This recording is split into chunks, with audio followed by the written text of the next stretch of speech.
I'm part of the United States Army Special Forces, the Green Berets, and I have been for several years now. In my tenure, I've deployed multiple times to Afghanistan, Iraq, and a few months in Syria, several African countries.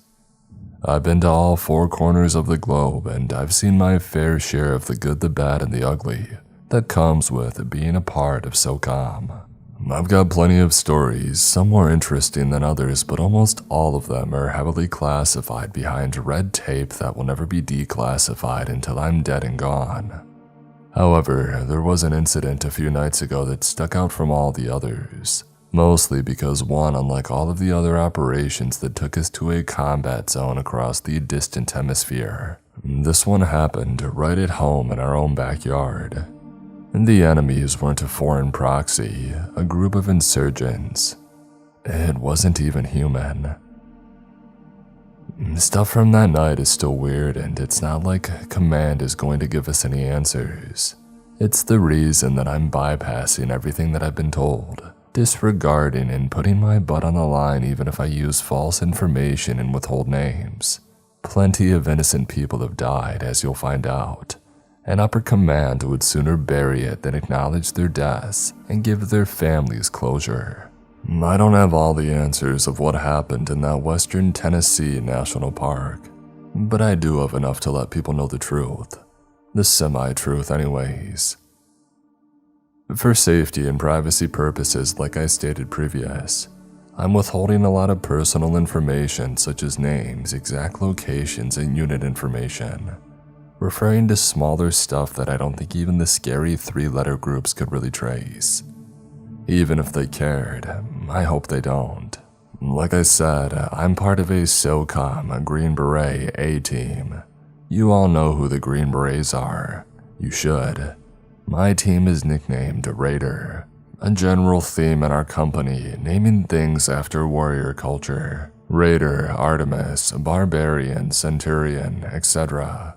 It's a 10-man element, the team lead, a way too salty Georgian captain with a warrant officer, a medic, a comms sergeant, and 6 weapons sergeants. Our captain decided this way was best. Considering we're all in one piece after our last mission, he was right. Our weekend was calm and boring as we got rotated on QRF, Quick Reaction Force for the month. And QRF means that if someone somewhere needs the green-eyed boogeyman of the Western world, we were ready to kit up and be there at a moment's notice. It just so happened right when some of us were getting ready to head to the bar and have our 2 singular authorized beers of QRF a month, we were called in. When we raced back to our COP and got our stuff ready, the captain came with some surprising information. We'd be able to probably make it back for those beers because we were heading to West Tennessee, of all places. We didn't know what the status was yet. Command didn't give us any information. What the OPFOR was, what weapons they had, what the layout of the area was. Nothing. But being the QRF team, Raiders still kitted up and we were at the HLZ in less than 20. While we waited for our transport, the captain finally got some information. Apparently, a facility in the middle of uninhabited, restricted woods of a national park had activated a distress signal. The woods it was situated in was a large national park in, like I said, Western Tennessee, with a long history of disappearances on its now frequently closed and blocked off trails and campsites. This raised a few questions. What was the facility? Why was it in a national park? What happened to need to roll out the angriest Green Beret team this side of the East Coast to act as its backup? Why were we going there when, in an hour, somebody in Libya or somewhere across Eurasia might need us to back them up? The captain acknowledged all of these questions but assured us that that was all he knew. He's been with our team for years now, several deployments to the box and back, and he's always been straight with us. It's how we knew that he was lying. Our transport finally arrived, 160th SOAR, Night Stalkers, an aviation unit that's been around for nearly 40 years, having dragged every single kind of SOCOM unit to every single part of the world. We expected the Black Hawk they brought, but the armed escort of 2 birds that came with them was a surprise. I mean, we were in domestic America, we were going to Tennessee, why were they here? Even with the Night Stalkers flying at top speeds across several states, it still took us a couple of hours to reach our landing point. The inside of that bird going full throttle was deafening. Even with the electronic headsets that we were sporting, it was ear-splitting. And yet, while sitting next to the captain, I could tell that he was speaking to someone on a different frequency. This was off because normally he would go to the comms sergeant and have to use the radio, but he had a side channel filled in his radio talking to someone, writing down incoming information. I was able to peek over and saw some of the things that he was writing. Mass Cal, close quarters Op 4, no blue 4 for X. The birds touched down in the middle of an empty parking lot outside of the local ranger station. We filed out into the open area, the birds took off, and the captain chimed in on our team network. Raider Romero, this is Raider Lead. Get on the net and have them hold orbit in case we need close air. Break. He then broke transmission and talked to us. All raiders hold outside and take up security. I'm gonna get the Ragnar. Prepare for a hasty ramp brief. I just got more information. We all took positions behind some of the parked vehicles the Rangers would use. And just to clear things up, our team was outfitted with GPNVG, also known as quad nods. 4-barreled night vision optics that provide an almost daytime-like view of our surroundings. Couple that with our PECs mounted on our rifles, allowing us to see and shoot anything at night. As the military says, we own the night. The tree line in front of us was lit up like an operator rave party as the captain walked back, nods on as the ranger currently on shift followed him. He keyed into our net and we could hear him through our headsets. All raiders, this is Lead. New information states that the facility has suffered a mass cal. Break. Mass cal means mass casualties. Enemy Op 4 unidentified, however outgoing net during distress call indicates that Op 4 is extremely dangerous and engaged at close range. Break. There is no Blue 4 on site, I repeat. Maine has stated there is no Blue 4 on site, and we are to drop any and all packs that we see. A few seconds passed as the captain looked back to the park ranger. Any additional comments, Ranger Clements? The man was maybe in his mid-40s, balding. He scratched the back of his neck, clearing his throat before speaking. I heard a lot of gunfire coming from down there. And don't split up whatever you do in these woods. Don't split up. Our medic laughed. Well, ain't that comforting? The captain nodded to the man as he headed back in. Everyone wants your 6s, 12s, and 5s. Let's go. We picked up and moved out. Everybody had their kind of final moments, a type of readiness drill that they did before they stepped onto the path into the woods. Same stuff that we did before stepping out of the FOBs and compounds back east.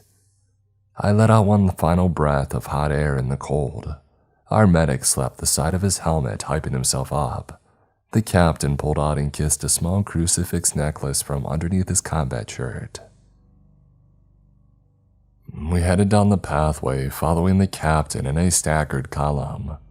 Our IR lasers scanned the trees, rocks, and foliage around us, looking desperately for any hostiles that lurked in the darkness.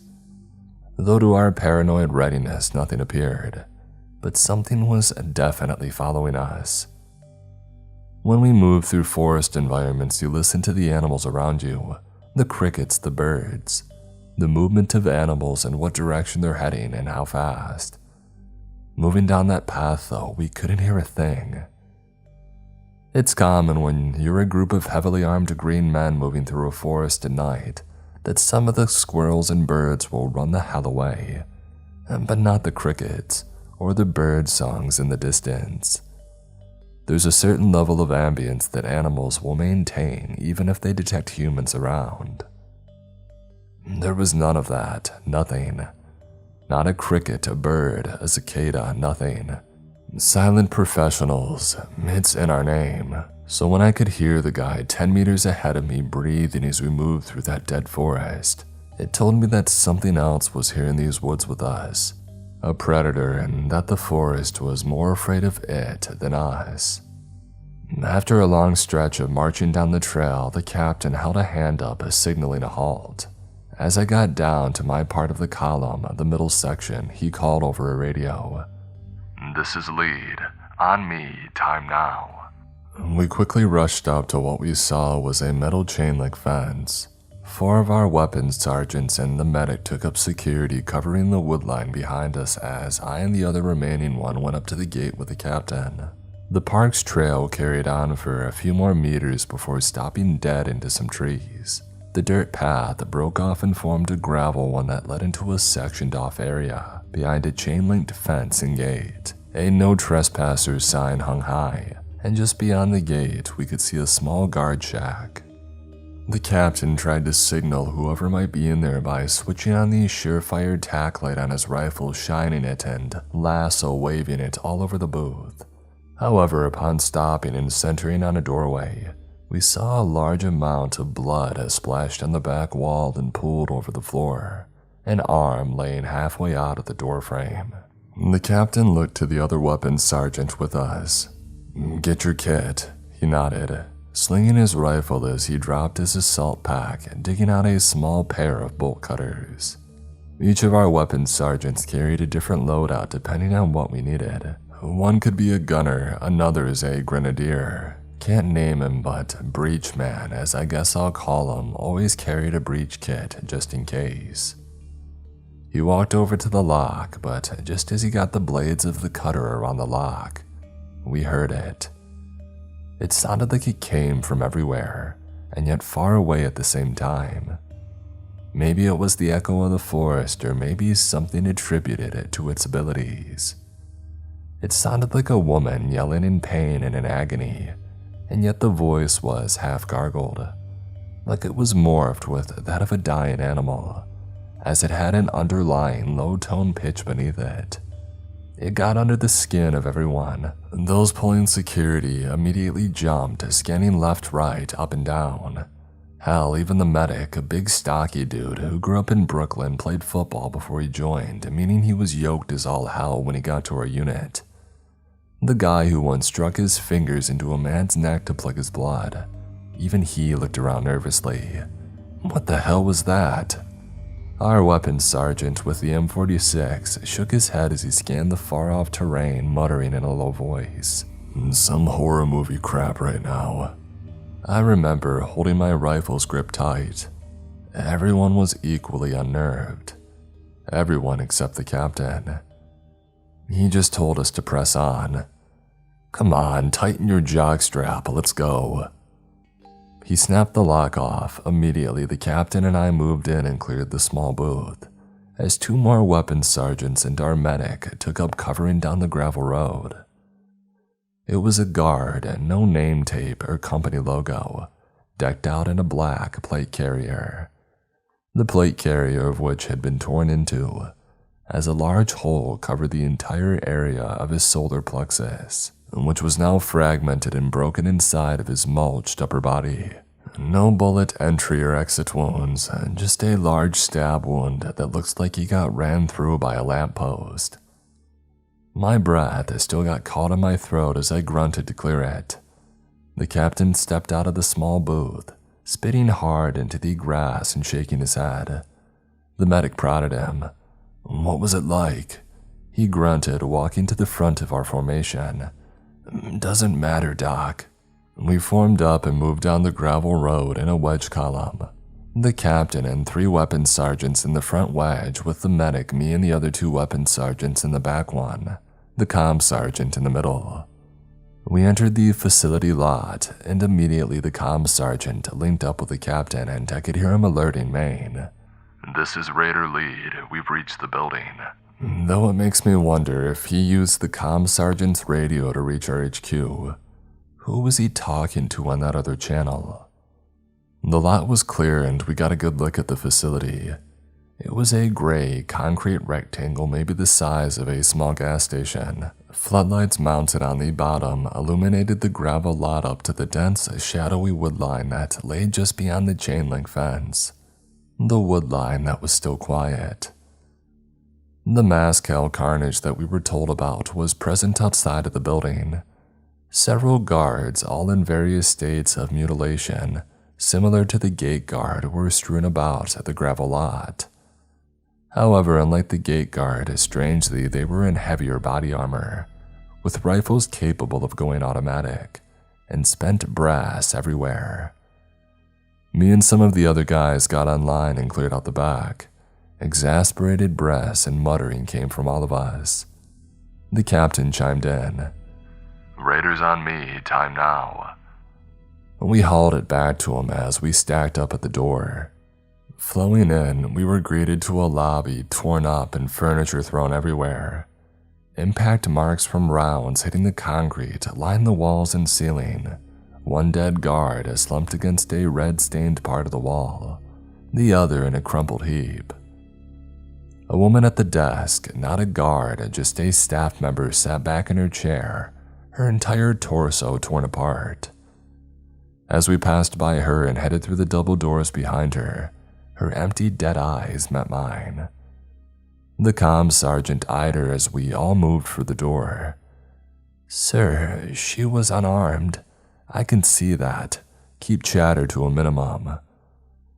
We cleared through the double doors to be greeted by a porcelain hallway leading into a set of stairs heading to a sublevel. The entire surface, ceiling, walls, floor, was lined with ceramic white tiles. Ceramic white tiles that were like the rest of the scene so far, stained with the blood, guts, and even brain matter of the unlucky guards laid out all the way down the stairs. I counted 8, 17 so far. A flickering light could be seen through the wire glass windows on the double doors at the bottom. The captain ordered us to flow in through both sides, and we did. Pushing in, we could see that we had entered into a T-style hallway. It gets a bit complicated here. Either end of the T ended while the middle one shot forward far down into a hall leading to 2 reinforced blast doors at the very end. 2 immediate labs on either side were reinforced with more wire glass, and despite several cracks, impact marks, bullet holes, and even holes made in the glass, they held. "This shit can't be ballistic glass," our comms sergeant muttered. "Why didn't they just take cover in here?" the medic said. The captain sighed. "Seems to be pointing to a surprise attack from the inside. Emphasis on surprise." The medic fired back. "Well, sure, but it's just a door." While the hallways outside were a mess of blood, guards thrown around as they were ripped apart, creating a mess of bodies, weapons, and more spent brass. The lab techs had their white coats stained with their own blood. My blood, and I think everybody else's, started to run cold as the pieces came together. Whatever had killed them did so indiscriminately. We formed a rolling T heading down the hallway. I was on the right with the gunner taking center and another guy on the left. The captain pushed forward, leading us from behind. The windowed labs ended halfway with 2 solid white doors near the double doors at the end on either side, leading to closed-off labs. The captain had us pull guard on both of the side doors as the gunner aimed back down the hallway. Everyone else took up security wherever it was needed. The captain eyed the door, feeling the cracks and lines of the blast doors, looking for gaps that didn't exist. Blood had slowly leaked out of the bottom, causing him to pick up his boot and eye it, and yet no openings existed. An electronic pad was positioned on the right side of the doors. The captain eyed it. It was a hand scanner, and I didn't even think those actually existed. He jumped on that private frequency that I keep mentioning. "I'm at the doors. Yeah, at the far end, there's a hand scanner. He waited a few seconds of deafening silence, and he made an internal chuckle as he walked over to the dead body of a guard, kicking its arm. I got one right here. I'm sorry, repeat last. Alive? He rubbed his face, cursing under his breath. Shit, he shook his head, turning on the white light of his rifle and scanning the corpses. This place is a slaughterhouse. How am I gonna... A crash emanated from the white lab door to the right of the blast doors, the one that I was covering. Everybody paused for a second as a second weapons sergeant aimed his laser at it. The captain turned, aiming his laser at the door as he approached. Might have one. Or might have Op 4. One, over. The captain formed up his first man in the stack. An unusual practice, but everybody else fell behind. I was the second man, and two more made third and fourth. A weapons sergeant felt the edges of the door and then tried the handle. Locked. Him trying the handle must have alerted whatever was inside because a voice bellowed out. I'm in here, please, I'll let you in, just don't shoot. The doorman looked to the captain who nodded. Might have blue 4 inside, stay sharp, wait on me to fire. There wasn't supposed to be any blue 4 on site.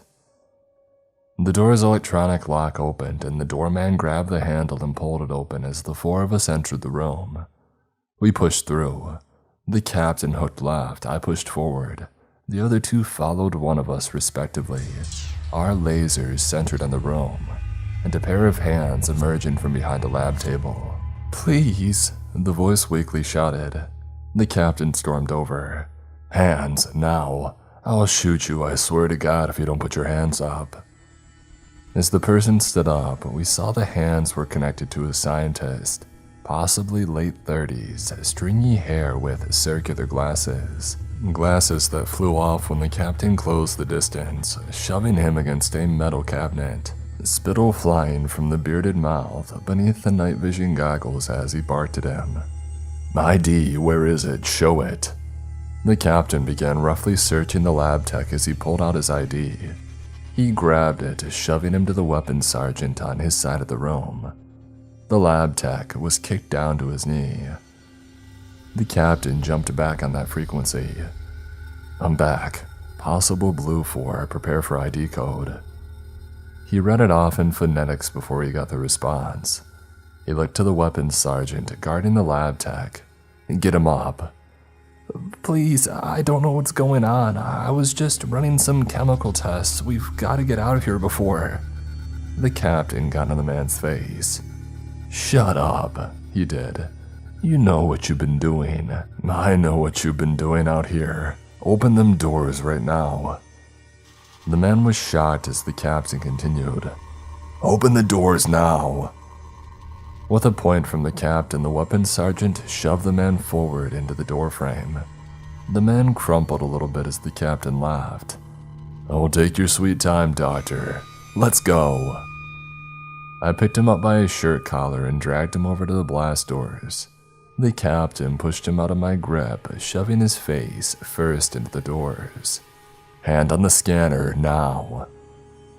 As the captain grabbed the man by his wrist, the lab tech struggled to get free. Please, I don't have that access. I hurt my hand trying to hide. Let me go. The medic winced at the sight of it, uncharacteristically of a Green Beret, especially for a jaded as all hell medic. He spoke up. Cap, come on. The captain just turned, staring daggers into the man as he wrestled for the man's wrist. And just wait till y'all see, I'm telling ya. As the man struggled against the captain, the weapons sergeant came up from behind, shoving the man into the blast door, allowing the captain to easily place it on the scanner. The scanner lit up a bright blue as several lines traced and looked over his handprint, and then flashes green as the electronic locks of the blast doors began to open up. The captain dropped the man. Well, good gracious, what do you know?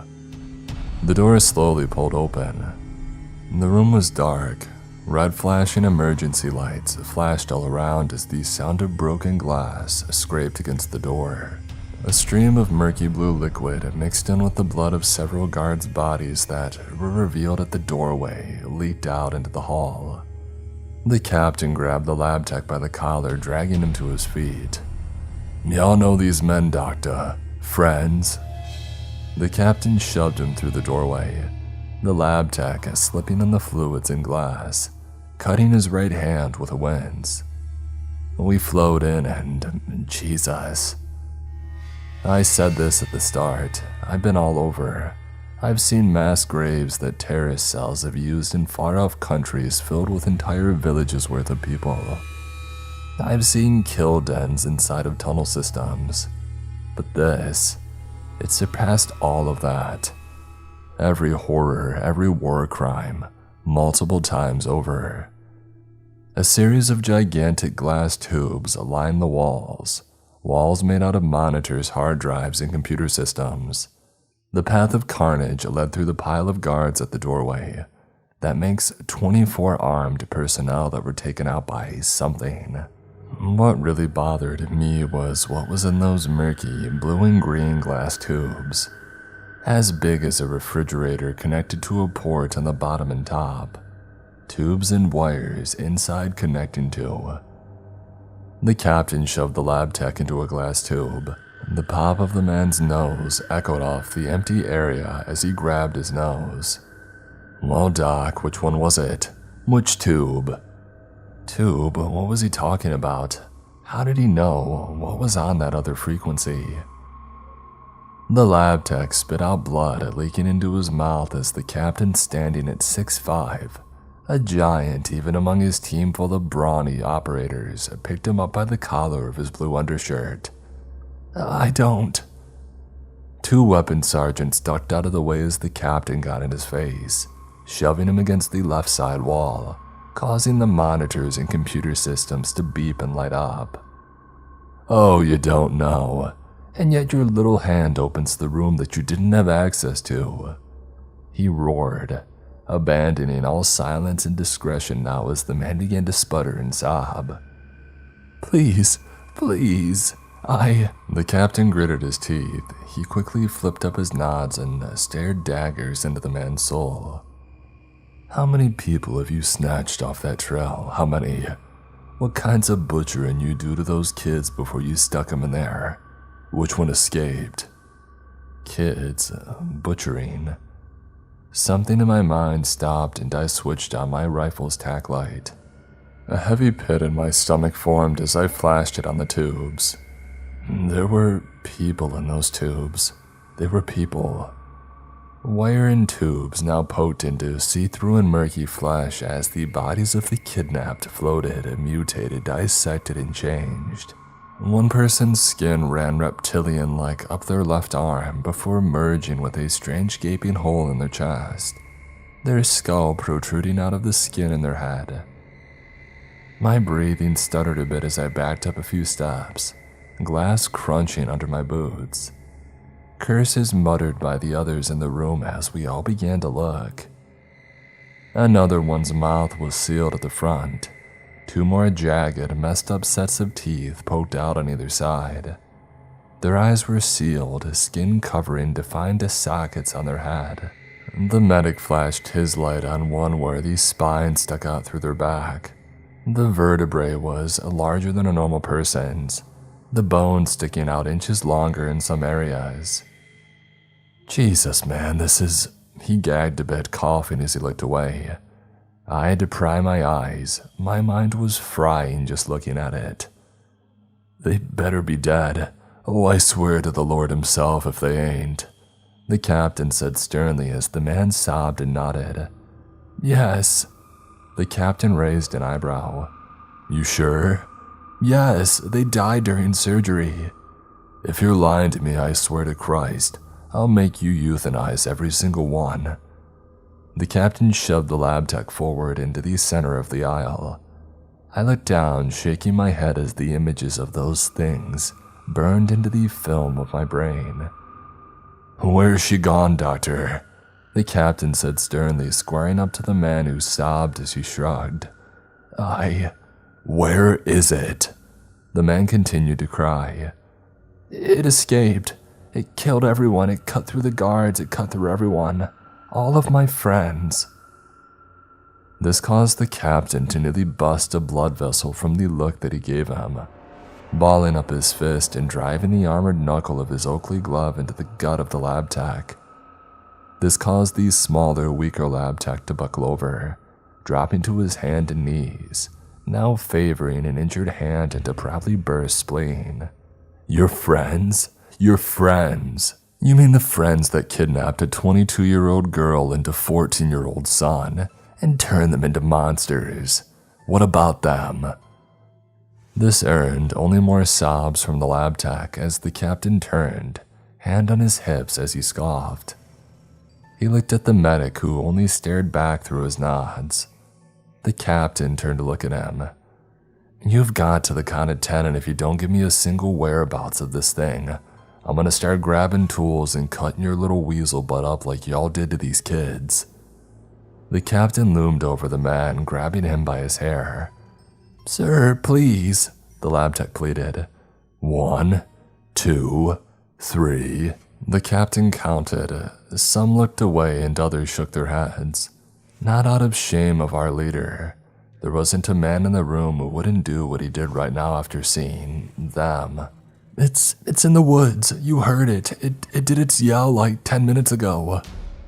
The captain laughed, letting go of the man's hair as he whipped his head forward. Y'all hear that? It's in the woods. He pulled out his M17, his 9mm sidearm, pulling the slide back a bit to make sure that it was chambered. 4, 5, 6. The man stood up, and at this point, I kicked out his extended leg, dropping him back to his knees. The man looked at me and then at the captain. You can't do this. This is illegal. Before the captain could finish his thought, we heard it. It echoed all the way down the facility halls, reverberating off the glass tubes in the room. That half-feminine, half-monstrous cry. Except this time it didn't come from the far-off mountains or trees. It came from up the stairwell. And then the lights went out. I don't know if it was prior damage to the facility, the electric works, or something else, but they zapped out. The lights in the halls, the lights on the stairs, the lights in the room, the electronics, the lights in the tanks, I mean all of it. It cried out again, and this time, I think I heard it say, "Help me." Anybody who had their nods up flicked them down as all of us trained our lasers down the dark hall beyond the doors. The slight shakiness of all the green lasers told the same stories. All of the death, all of the shit in the tanks, it had everybody spooked. The captain came up alongside me and the medic. He looked back to the lab tech. You run, you die. The man swallowed and smothered his misery. I know. The captain corrected him in a low tone. No, you really don't. The creature cried out again. Help me. The sounds of something hard impacting the tile floor sounded out as it approached us through the dark abyss. More footsteps and then another cry.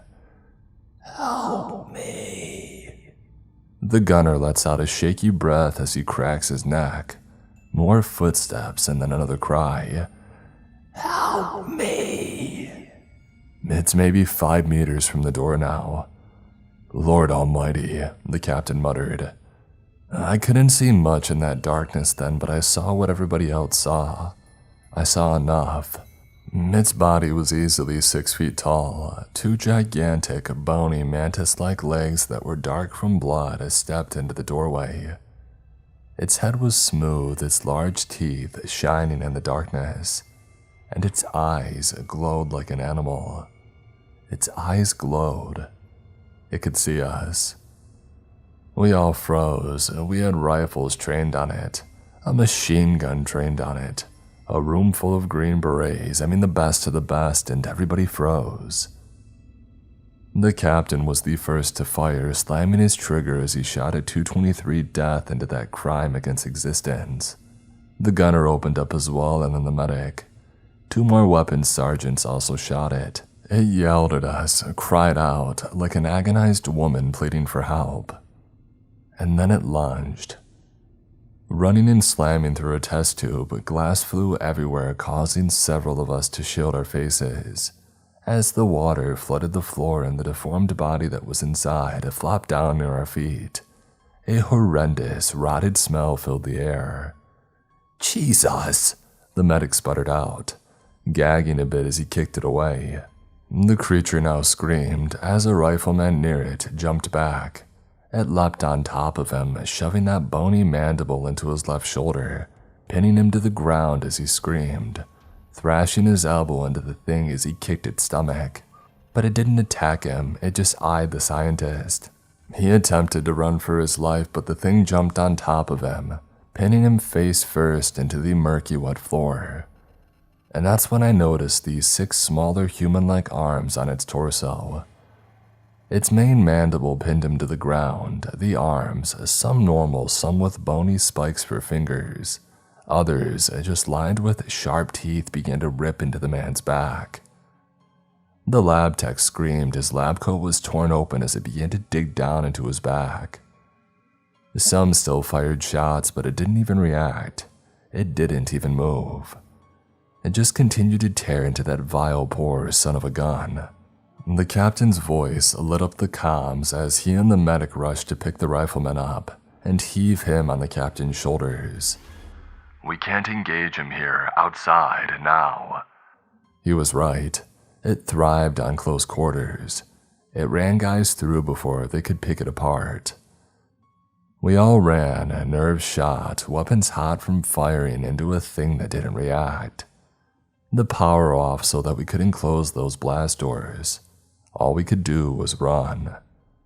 I nearly slipped on the glass as we booked it out of there, firing some desperate pot shots into the lab with the gunner. The lab tech's screams echoed throughout the hallway as we booked it up the stairs. It was going to be done with him soon. The gunner and I covered the captain as we broke out into the open air, the smell of rot and death replaced by the open piney air of the forest. Several men broke out road flares, tossing them everywhere, giving us much-needed light in the form of greens, blues, reds, and purples. The captain dropped the man behind a beaten-up and wrecked sedan as the medic began to patch him up. The gunner deployed his bipod and aimed at the doors of the facility from the car's hood. The captain positioned different men to where they could all fire on the door, far enough away from the thing's grasp. "Romero, get on that net and call in the air." The comms sergeant began to go to work behind the sedan. I took aim behind a large SUV with several others, and we all aimed at the door. The screaming had stopped. The silence was broken by its bony mandibles as it rushed out into the open air, and with all the flares and chem lights and even the captain's tack light, we finally got a good look. Its skin was a mix between pink from exposed muscle to a see-through clear layer covering other parts.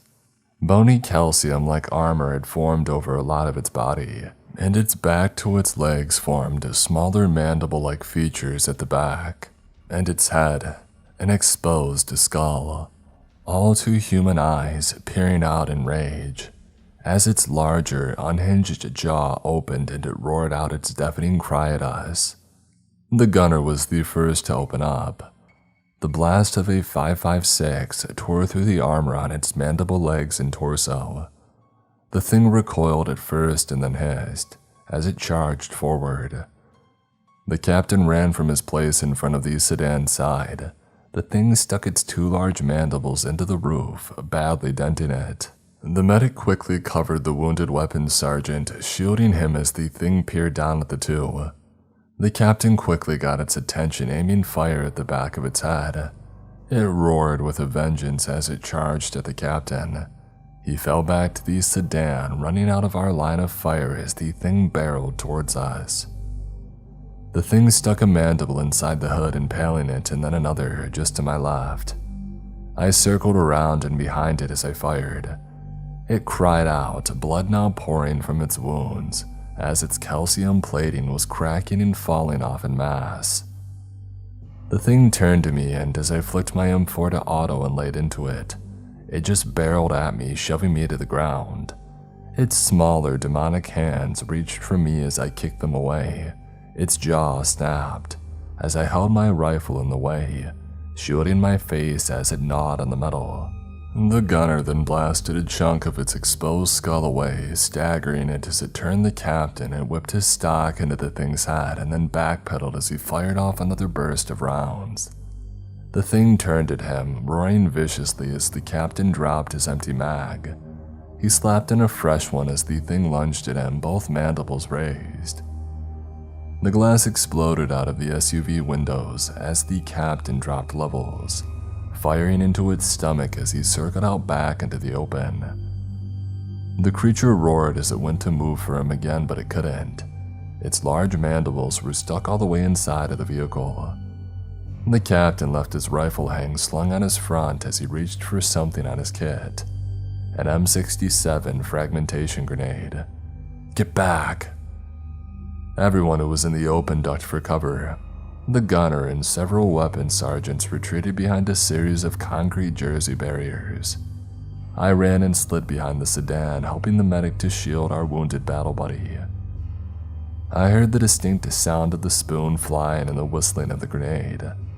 The captain vaulted himself over the car hood with the comm sergeant, covering his radio operator's head as they both went prone. The explosion was thunderous. The shockwave of the grenade shook everyone and even rattled me a bit from being so close. Shrapnel and fragments flew everywhere, impacting the concrete barriers, the building. Any windows on the sedan that already weren't broken were shattered. A few seconds passed as we all hesitantly started to lift our heads and then drop them as the SUV's gas tank seemingly erupted and detonated, engulfing the wreck in a fireball too large that I felt like the flames were touching my face. The captain popped up, aiming on top of the hood of the car, and then I and several others joined him, peeking from behind our points of cover as we looked to see if that had done it. The SUV was a burning skeleton. An inferno from all of the ignited gasoline covered the frame, the ground around it, and the beast, as it definitely pulled its last remaining mandible, its front left one, the only appendage that it had left, and stumbled out from the flames. Its skin popped, its muscles boiled, and with all of the see-through skin and bone plating torn and burnt off, it gazed around, its eyes ruptured and melted.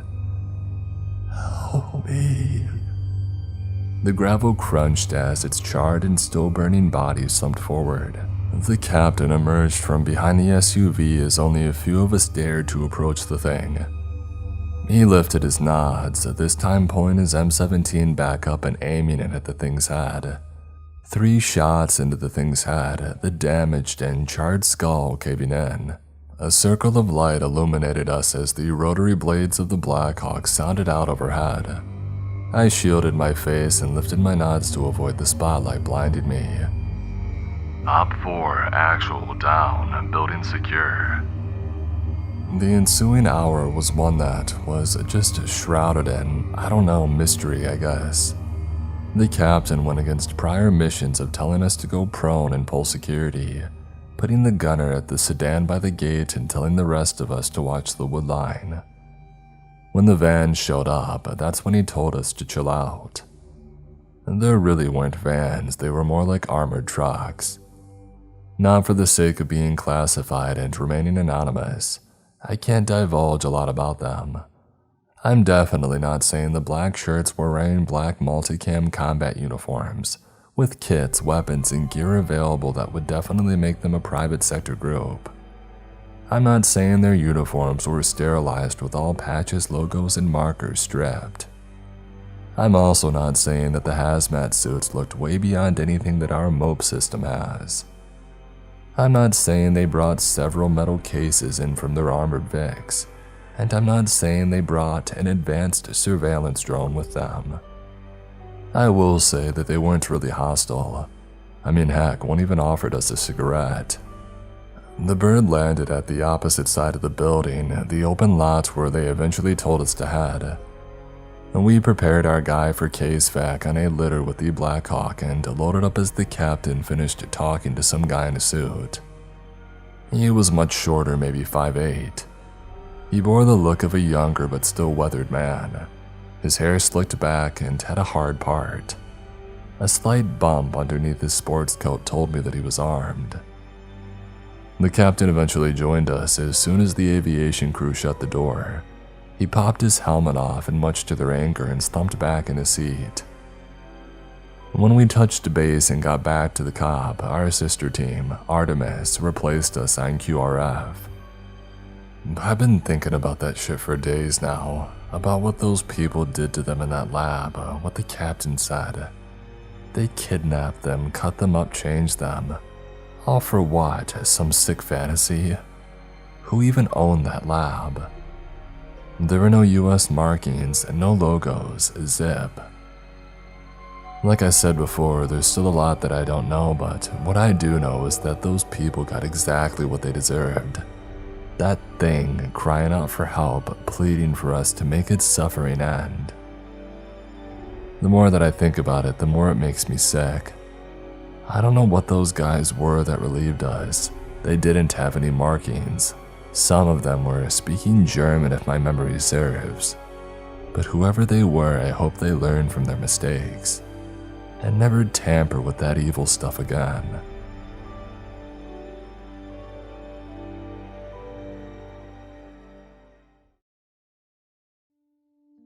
Today's episode is sponsored by HelloFresh. Tired of figuring out what's for dinner night after night, especially on those busy weekdays? Get dinner done the easy way thanks to HelloFresh. With HelloFresh, you get farm-fresh, pre-portioned ingredients and seasonal recipes delivered right to your doorstep. Skip trips to the grocery store and count on HelloFresh to make home cooking easy, fun, and affordable. That's why it's America's #1 meal kit. Plus, HelloFresh has new ready-made meals that go from the fridge to your fork in just 3 minutes. It's the same high-quality ingredients and restaurant-worthy flavor you expect from HelloFresh, just with none of the work. I recently tried the pub-style shepherd's pie. It was perfect with the cold weather we've been having, and it tasted delicious too. I definitely recommend it. Get up to 10 free meals and a free high-protein item for life at HelloFresh.com/MrCreeps10FM. 1 item per box with active subscription. Free meals applied as discount on first box. New subscribers only, and it varies by plan. That's up to 10 free HelloFresh meals. Just go to HelloFresh.com/MrCreeps10FM. Thanks again to HelloFresh, America's #1 meal kit.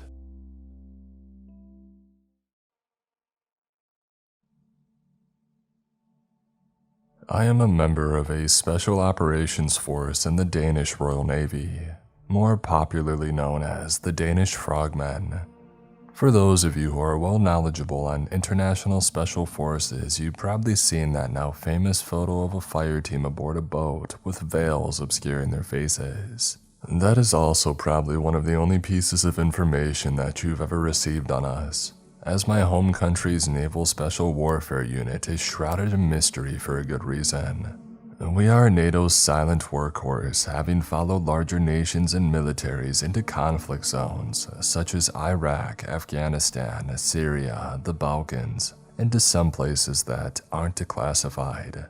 Out of the nearly 600 applicants that we get every year, less than a dozen actually make it in, and fewer still are able to give up everything to make this a long-term career. I am one of the few, and I have been with the teams for several years and have found great pride in my service. Above all, I have been committed to every aspect of my job, and that includes the vow of silence we take. That is, until today. I have waged war against men from every corner of the world, state-sanctioned and true believer, terrorist, yet the fight that shook me to my core wasn't on some far-off battlefield, but right here at home. For the sake of those that I've served with and lost, code names will be used to obscure their identity and mine.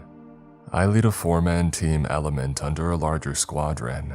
Codfish, as I'll call him, is our comms man, skilled in being able to obtain and maintain connection no matter the environment, no matter the equipment.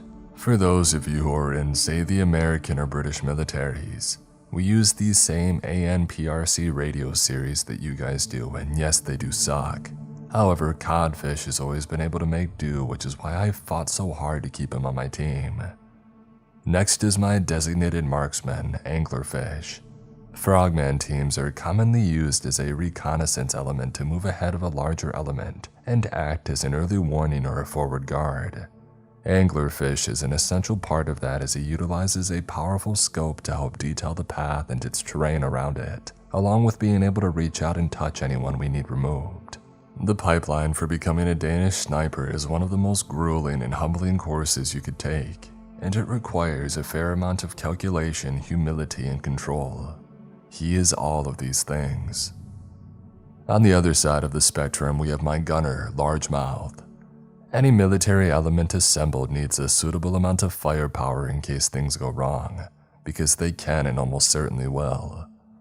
Largemouth is one of the junior guys on my unit and thus is being given a simple yet important task to maintain: the team's fire support. Despite his inexperience, his ability to maintain rates of fire and ammo count, and keep his head down and do it all under the mission set of a frogman. And then there's me, Kraken. I've served with the unit for almost 10 years now, experienced in 4 official theaters and 2 classified ones. My CO calls me his hammer, the one he sends in to take an objective that is absolutely essential. Okay, now that you've got the context of my team, let's get down to it. Danish SOCOM is seen as one of NATO's finest units, and because of that, it's not uncommon for us to be called upon even as we were back home. However, when I got the text for my team to spin up, I was surprised to learn that we weren't going to any active theater but something right here at home. In total, our complete element was around 12 servicemen, and all of us were ushered into one of the briefing rooms per usual. However, details were slim to none. It all started with the arrival of that damned fog. It's not uncommon, this was during the height of the breakup season after all, well into the snow completely thawing and giving way to humidity and rain, with much of the northern marshlands near the north coast experiencing this. However, this wasn't normal, centering around a small village over the course of 3 weeks. All communications went from sporadic to broken to nothing. The military wanted to get involved at first, however the government wanted the locals to handle it, leave it to them to let things go from bad to worse. Investigators were sent in and immediately all contact was lost with them. After several days, only one transmission came from the town before everything went silent. We're with her now. We have no need for our flesh or the outside world. She's giving us all we need. She's going to make us beautiful. Finally, the Royal Navy was set loose and things only got more complicated from there. UAVs were sent in to try and survey the area, only to find almost the entire area beyond the village was engulfed in a dense fog that a 30 million krone drone was unable to penetrate with neither thermal, IRS, or anything. With these situations seeming dire, SOCOM prepared a full maneuver and needed their best to be the tip of the spear. And so, the frogmen were called upon. This wasn't an unusual mission for us. There was no knowledge of enemy combatants that we could rationalize and then distance ourselves from. This was the unknown. A village on our home soil was being held hostage by something. We didn't know what. But what we did know was that every single soul that lived there was waiting for us to swoop in and help. And by every soul that we have ever failed, every god that has ever lived, we were going to. The walk out to the tarmac seemed a lot more tense than it normally had, and for reasons unknown to me, the insertion would occur at nighttime. Maybe our command believed our usual tactics of night infiltration would give us an advantage prior missions did not. Whatever it was, they were wrong. Usually we would be climbing aboard a plane to be sent to a different continent. However, instead, we loaded up into a Lynx, a British dual twin-engined helicopter used for close insert. This felt a lot more like a deployment than it did home turf. The flight was short, 30 minutes, but it felt like hours. I kept gripping my rifle, an MK-18, a short-barreled rifle imported from the US. Plenty of the corps had started to use the new SIG MCXs, but my quad-railed workhorse had carried me through several tours, so like my team, I trusted it. Even inside of the helicopter with noise-canceling headphones, the sound of the engine was deafening, shaking my skull and combating the unsure scenario that had gripped my mind. I looked up to see Largemouth locking eyes with me. Nodding with a thumbs up, I returned the gesture. No matter what we would face, we would encounter it together. We arrived at a staging ground near the Yurgirby River. The fog complicated things to the point where an LZ for a bird couldn't be planned, not just because of any possible OP4 in the area of operation, but well, the mist wouldn't allow the pilots to see any trees or flora, which could turn a quick landing into a mass casualty scenario. So we did things the Frogman way from the water. A rigid hull inflatable boat or a Zodiac. They're the inflatable boats seen in every action movie.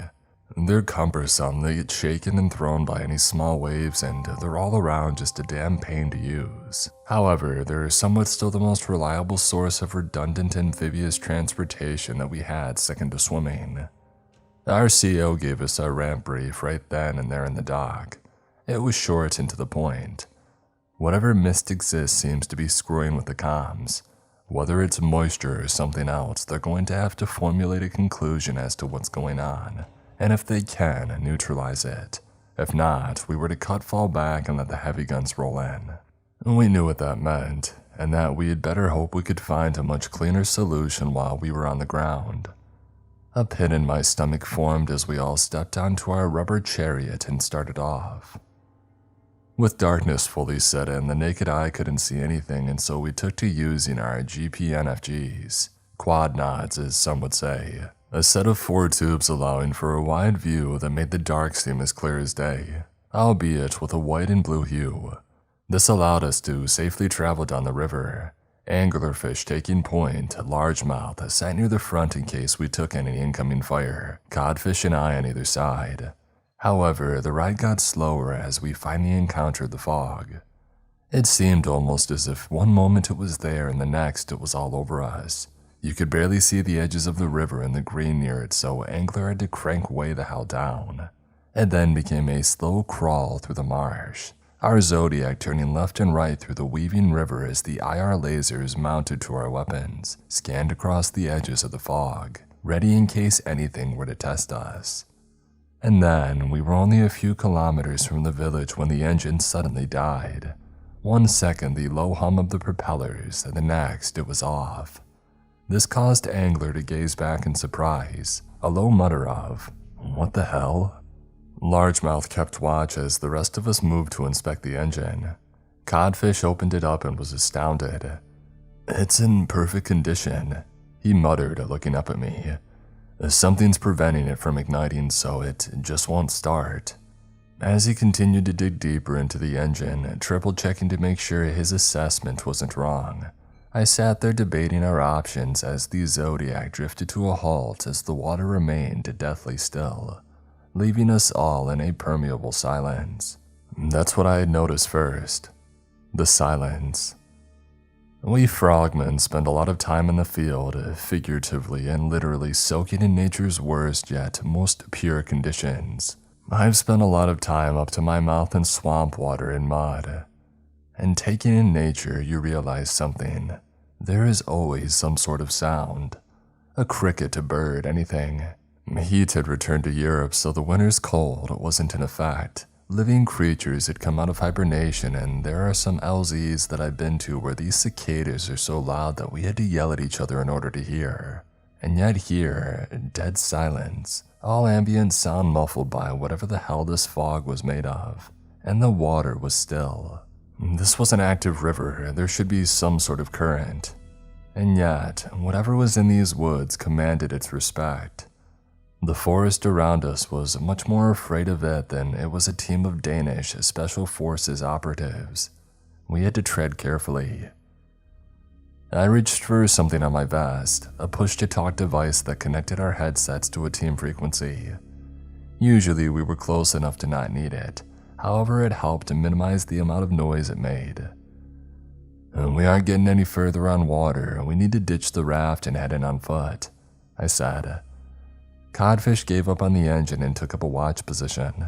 From over the channel, Anglerfish asked, What about our exfil? We'll have to take the long way out, I responded, slinging my rifle as I braced myself and dropped feet first into the icy river and dragged the raft to shore. As we stepped foot on soil, we beached the craft and maneuvered forward in a wedge. Largemouth to my right, Anglerfish to my left, as he always seemed to help pick the best route to maneuver on. Codfish further back to keep our comms out of direct fire. The mist gave us little to no line of sight, only being able to see around 5 meters ahead of us at the most, and that was it. An ambush could be waiting around any stump any long. The trees were so condensed it meant that we had to twist and turn with every single step. And above all, I felt watched. I don't mean by my team, by something from beyond the veil. Predatory, malicious. It was burning a hole through my soul. Watching us, waiting. This wasn't ideal, and we were only a couple of steps from Fubar. Finally, through the milky gray wall, I finally caught sight of what we had been waiting for. The rooftop corner of a one-floor house and part of a wooden fence, poking through the fog like bones to be uncovered. The air was still, too still considering the port that we had departed from was as windy as could be. I quickly motioned for my team to halt. Everybody stopped on a dime with not a sound between us. From there, we took up positions. Largemouth took cover behind a large tree and sighted what seemed to be the road into town just to our 9 o'clock. Denmark's roads are decent, but this far out, it left a considerable amount of dirt, cracks, and wear to be seen. Anglerfish covered our 3 o'clock, and Codfish knelt down and heaved his radio pack up off his back. The unit was green brick, only visible from the antenna that remained half extended through the top of his bag. Fishing out the hand mic, he prepared to update our unit on our progress. That was until he muttered under his breath in pain, dropping the hand mic. What the hell? It shocked me, he said, favoring his hand. That wasn't good. These radios were lined with plastic and metal, preventing any sort of harm to the user. Codfish tried again, keying into the hand mic, however, and shook his head. I'm getting nothing, he said as he unzipped the bag and revealed the screen and button pad of the radio. To our surprise, it was dead. No frequency, no information, nothing. You made sure the battery pack was fresh, right? I asked to Codfish's conclusion as he pulled the metal brick from the bag. Of course I don't. What the? Codfish's words trailed off when he opened up the radio. The beige square battery, along with the entire inside of the radio, was layered with moss.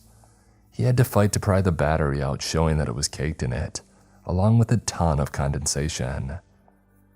You know how to maintain your equipment, Largemouth said, gazing at the site as he went back to scanning the road. Oh, shut your mouth, of course I do. Codfish snapped back in a harsh whisper. It wasn't uncommon for moisture in a fog this thick to leak through bags, fatigues, rocks. But these radios were, under reasonable circumstances, able to hold up against being rained on for a considerable amount of time. That, and when the batteries are locked in, the compartment is virtually sealed. And it was inside a waterproof bag. Codfish hadn't dropped into the river as well. Something wasn't right. The more we fussed over the radio, the more it seemed the darkness around us was closing in, smothering us. You think your Harris can reach it? I asked, referencing the smaller radio mounted to his vest. We all had them to communicate throughout our headsets if need be, and they could reach out quite a ways. However, a proper radio unit was needed for sustainable communication. He switched to the radio and keyed in. Any station on this net, I am requesting a radio check. I heard his words buzz through my headset. Only silence answered, and so I tried. Element lead to main, radio check over. Any station? Nothing. Although no words were said, I could feel the unanimous feeling of dread wash over all of us. "Pick up, we're heading in," I said, rising to my feet. "What about our comms? We've got no way to alert Maine," Codfish asked, packing away his radio. "We still need to figure out what's happened. No info, no point of us being here, and we're all sitting ducks," I explained. I looked to Largemouth. "You got anything?" He shook his head. "Negative, road is empty," scanning with his MG3. At the very least, we still had the elements of surprise, hopefully. "What about you?" I asked Anglerfish. No response from my designated marksman as he continued to stare out into the swamp. His rifle braced against the tree. I looked at Codfish, who gazed back, a mutual look of nervousness. I called out to Anglerfish again, and after a moment he seemed to shake his head, coming out of disassociation. "No, nothing," he said, picking up and preparing to move. "You good?" I asked, locking eyes with his tubes as he slowly turned, staring at me. "Yeah," he said in a low tone. A pit in my stomach grew deeper with every single step we took into that hell. However, I didn't have the luxury of stopping for long. None of us did. I had my team form into a diamond. Codfish and Anglerfish to my right and left, with Largemouth covering our back. The roads were definitely experiencing the effects of the rainy season after several weeks of no maintenance, as a layer of mud and gravel caked the surface. The houses around us were dark, filled with shadows and pitch-black voids, a mix of old-style stone and hay and newer brick houses with wooden tiles. However, all of them looked deserted. I probably would have been shivering from the wet cold of the air had adrenaline not been pumping through every vein in my body. The low visibility of the fog and darkness left 1,000 avenues of ambush and approach that needed to be covered for a million possibilities. Our home was being overrun by whatever the parasitic mist had brought, and every single step we took drew us further and further into this mobile kill box.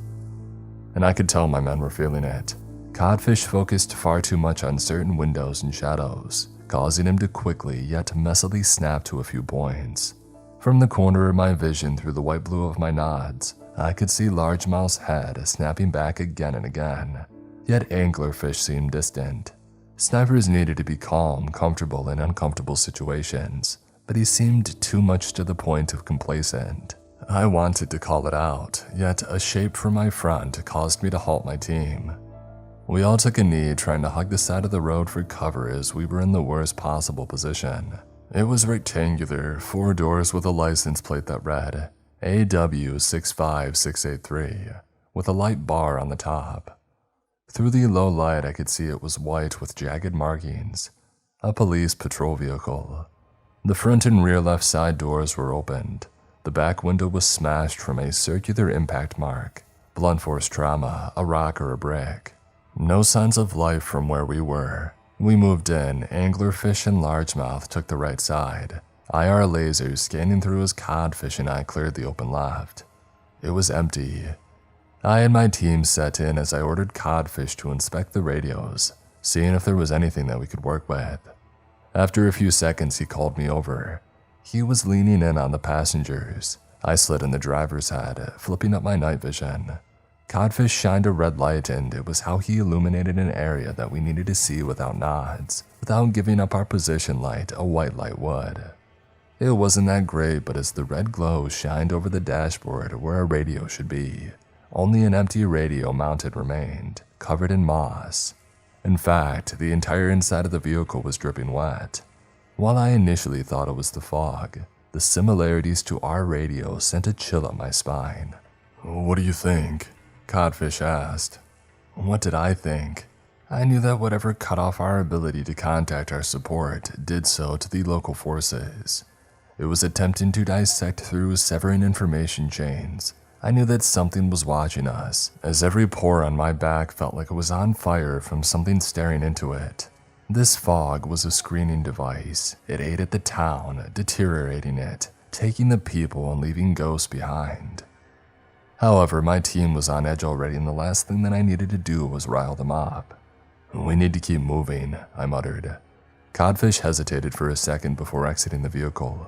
We kept maneuvering down the road. Nothing but shadows and silence greeted us as you could hear the sounds of our boots treading through the mud and rock from every corner of this place.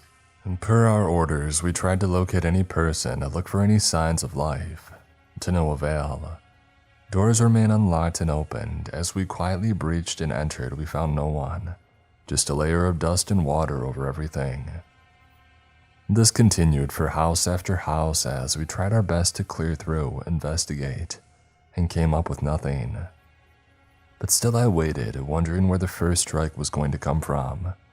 We were in no position to make it, not since we had stepped off those docks. We were the best of the best, and I was leading us to our demise. We had reached the center point of the village, a large stone church with a main tower that jutted up at least 20 meters high, piercing the fog. In fact, the mist seemed to get thinner the closer that we got to it. My laser traced the stained glass windows and doors, the slits beside the doors, the stone stairs. It might be a good point to rest at, I said, turning back to Largemouth. Cover the road, I'm going to. Our low-toned discussion was cut off by a loud bang that shook the silence of the village. The crack and thoom jolted us awake as instincts took over, a sound that we were all too familiar with. A gunshot. It had arrived. Contact, Largemouth yelled, seeing the assailant before I had. He took aim at the church door with an MG3 and let loose.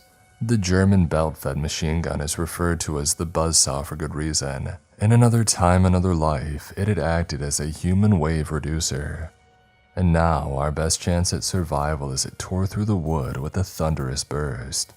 The rest of us quickly rushed to the church's stone wall, taking cover as Largemouth placed his gun on the top face of it. We were in no position to burn ammo, with no comms and meant no chance for resupply, and so I called, "Watch and shoot." Codfish covered us from behind as Angler took aim at the church with Largemouth. I kept my back to the wall and looked over at my gunner. "What did you see?" "A handgun from between the doors. It cracked off a shot," Largemouth said, sights glued to the front of the church. "Aimed at us," I asked to confirm. However, he retorted, "It was aimed out when it fired. Likely just a bad shot, lucky for us." Codfish immediately snapped at Largemouth. "You didn't even confirm if it was firing at us. It could be a scared civilian." "We saw the patrol vehicle. The police were compromised," Largemouth argued. "Oh, both of you shut it," I barked, silencing their feud. "We need to move. Our position is no longer a secret," Anglerfish muttered, gazing at the fog. My eyes followed his as I muttered, "It never was." Wait, please," a voice from the church called out. Anglerfish and I quickly had our sights trained in the door with Largemouth as Codfish kept watch elsewhere. From the doors, the handgun, a revolver, was tossed out to the steps. As a police officer carefully stepped out, arms raised. Largemouth looked at me as I peeked over the wall. "We're Royal Army, identify yourself." The man's head dipped back in relief. "Oh, thank God. I'm Officer Leister," he said, confirming his affiliation. I stood up, a leap of faith that was returned when the officer dropped his hands. He then looked around, anxious of the situation as he gestured us inside. "Quickly, that exchange will not go unnoticed." Although Largemouth showed obvious signs of hesitation, I took the lead, stating, "Pick up your weapon, you're gonna need it." Leister then grabbed his revolver and ushered us in. Inside the church, we had finally found it. Signs of life, or what was left anyways. Village inhabitants had taken cover behind pews and tables, dimly lit candles illuminating the central area as the windows had been covered with curtains and blankets. The silence of the church broke out into relieved sighs and mutters as we entered. Mothers hugged daughters and sons, grandmothers, but little to no males aside from Leister and a couple of other officers. I took this chance to flip up my nods. Leister quickly shoved what was left of the door closed as another officer barred it. Largemouth pulled off his helmet as I could see steam from his hot sweat entering the cool air. "Why'd you open fire?" I asked Leister, who rubbed his temples embarrassed. I thought you were one of them," Leister said cryptically, deepening the pit in my stomach as I asked. "Them?" Leister then gestured to behind us. The church's priest greeted us, bowing his head. "We are so glad to see you. We are running desperately low," the old man said, tears welling up in his eyes. "It's all right," Largemouth said, setting the MG3 down on its biped as he knelt, from what I can only guess was him attempting to alleviate the back pain that every machine gunner felt. I ordered Anglerfish to take up a good overwatch position, to which he immediately climbed a small set of scaffolds used to help replace and maintain the church's windows, stopping at a circular one above the doors. "I heard you say that you were Army," the priest said. I nodded. "Our radios are down, so for now it's only us. We've been sent in as the forward element to figure out what happened here." "It's a swamp witch," Officer Leister muttered. Repeat that, a what?" Codfish asked. "Not just any," the priest said. He paused for a moment, locking eyes with all three of us before he took a shaky inhale and explained. "Over the past several years, the children who lived here said that they saw the current in the nearby bayou break. However, something changed. When the rainy season arrived, the mist that would come and go didn't leave, and as our home became more and more shrouded, people began to disappear. First the men and then the police when they tried to investigate. Before long, people started to take refuge." I looked to Leister, dread filling his eyes as he looked to the floor and then back to me. I tried to lead a search party out there," he said, breaking off as he fought to steady his voice. "We couldn't even see what was taking our guys out there before it was just me and a handful of others," he said. I looked back to the priest. Despair of the past several weeks was clashing with the relief of us being here. Even if it was just the four of us, it was hope to them. "So, what the hell is it?" "Nixie," the priest stated, forcing his mouth to utter the word like it was a damn tax. "Some tales describe her as malicious, a being that lurks the swamps hoping to kidnap. Others describe her as curious. This seems to be the former." This was a lot to take in, some sort of legend from the folklore that was entrenched in our home as the soil and dirt was. I wanted to believe it was hysteria, the priest and officer attempting to rationalize it. But that didn't explain the fog, the moss, the feeling of being watched, the disappearances. Them. Wait, what did you mean by them? I quickly asked Leister. Just as he was about to speak, Anglerfish called down. "We've got movement. Front of the church, wood line from R10 to R3. He started, checking the chamber of his rifle. Leister's eyes quickly locked with mine. "You're about to find out." Once again, my instinct as a leader took over. I ordered the priest to get everybody to the safest position they could, which is he then called out. "To the cellar, hurry." An anxious yet surprisingly orderly stampede filled the church as the dozens inside hurried underground. I grabbed Leister by the arm and told him and his officer to get down there and keep the people safe, but not before saying, "Blow out every light you got here, we need it dark." Leister nodded, snapping into action as he and his men put out every single candle that they could. I flipped on my nods, and what was once a warm and orange room became a dark blue and white battlefield. Largemouth was already set up, poking his MG3 through a gap in the broken wooden door, as Codfish took aim through one of these slits beside it. With no entrances on any other side of the church, we prepared to defend the front. I peeked through the other slit beside the door, rifle first, my suppressor leading as all our eyes were glued to the wood line across the street that our IR lasers scanned intensely like a light show. And what I saw sent a shiver down my spine.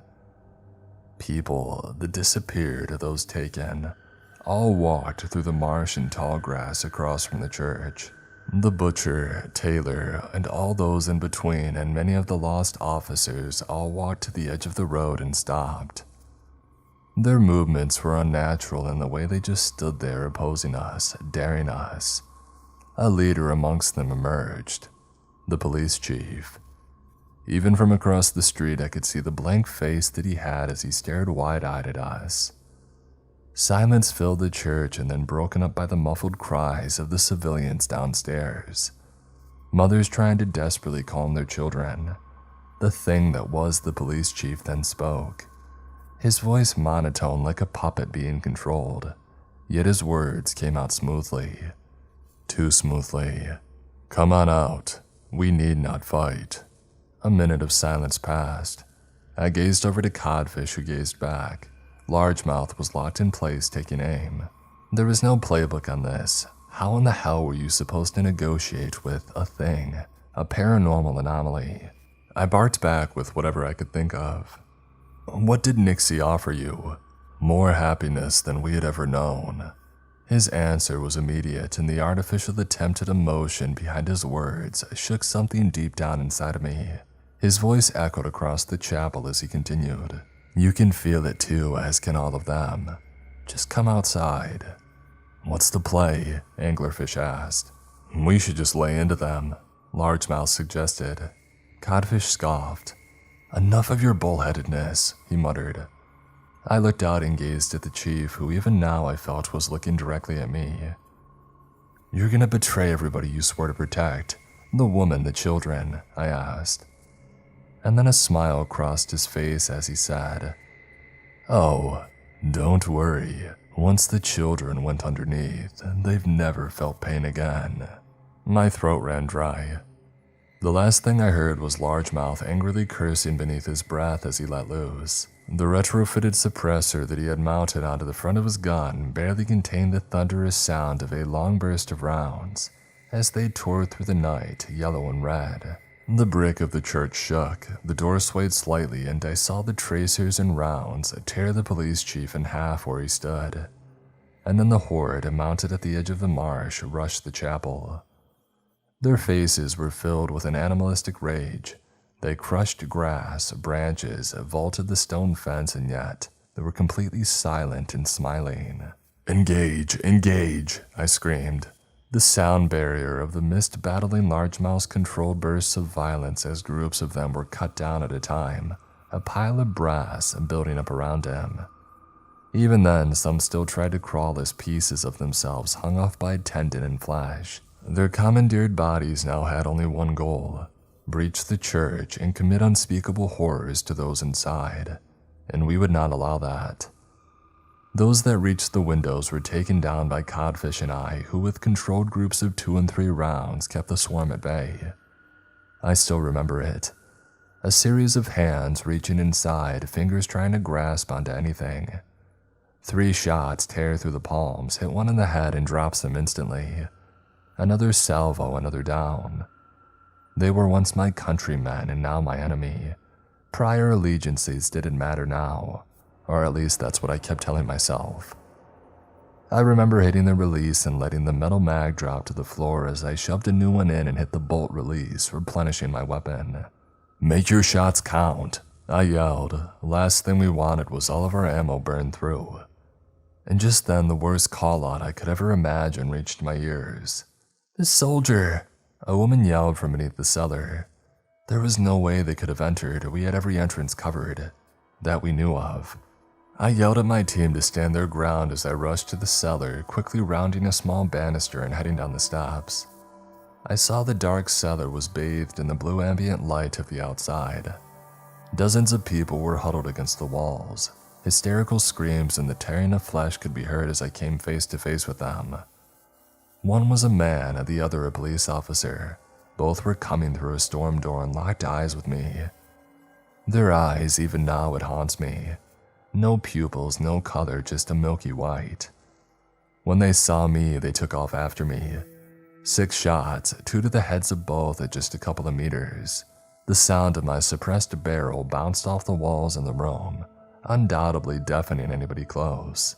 Many grabbed their ears, screaming as the 2 assailants hit the ground. I fired an additional round into the bodies, now wanting a demonic round too. "Leister!" I screamed, looking around. It seemed as if the entire wall moved. A hulking thrall turned, eyes glowing milky white as it turned and growled. I raised my barrel to fire only for the Goliath to swipe it aside, grabbing me by the front of my plate carrier and throwing me into a stone column. My back hit the wall and my helmet hit the column, shaking my brain as my instinct forced me to rise off the floor, sore as hell. I had to keep going. I messily raised my MK-18, firing off several rounds into its legs that only seemed to slow it. and then it grabbed me around the neck. I could feel my life fading as it squeezed, a vice grip causing me to gasp and sputter, a wretched smile gracing its face. My other hand, unable to reach for anything, fought to keep its other mitt from my neck. And then, a yell came from behind as the priest appeared from the dark and raised an axe in the air and came down onto its back. The creature yelled. From his left, one of the village women shoved a candle stand into its face, stunning it. With his hold on my throat loosened, oxygen returned. My hand quickly went to my holster, drawing my Glock from its Kydex prison as I shoved it well into its mouth, firing off shot after shot. Thankfully, whoever made that perfect Austrian handgun decided to not pull the safety that mattered. The rounds echoed off, unsuppressed muzzle blast, stripping away skin from the entry as wounds painted the ceiling with its vile insides. As it fell down, my body moved like clockwork, holstered my pistol, raised my rifle and switched to auto, and riddled its body burst after burst. My gun went dry, I dropped a magazine, inserted another and hit the release. Click. The priest quickly moved to secure the storm door. I looked around, locating Leicester. God. He was slumped against the wall that the behemoth had been at. As I knelt down beside the fallen officer, he coughed up blood, trying to roll over, but my hand snapped to his shoulder, keeping him pinned. The brute had done a number on him, tearing open his stomach. It was a mess of organ, flesh, and blood. Even with my nods on, I could barely fight to keep my face from being sickened and mournful. He looked at me with weak eyes. "Is it bad?" he asked, and my silence was his answer. "Damn, I guess this is my penance for my failure," Leicester said, blood beginning to pour out the side of his mouth as he turned to me. "None of that. Save your breath, officer." The last thing that he needed to do was dump all of his oxygen, blaming himself. Nothing that he could have done could have prevented this. Any of a thing. "You need to kill Nixie. She won't stop here," he requested, no demanded with his dying breath. How were we supposed to kill her? I mean, could we even? The word knock was as ingrained in Scandinavian mythology as folklore that I knew growing up. Could we even do anything? I looked away and then back to Leicester. He was pleading with his eyes for us to stop it, begging me. He raised his hand. I grabbed it, squeezing it as I nodded to him. "Take it easy. We've got it from here." His lips formed to say something, but then they stopped. I watched and I felt the life leave him. As his hand dropped to the floor, I shut his eyes.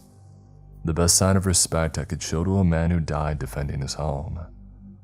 I stood up, gazing at everyone, including the priest who looked at the blood on his hands and then mournfully to me.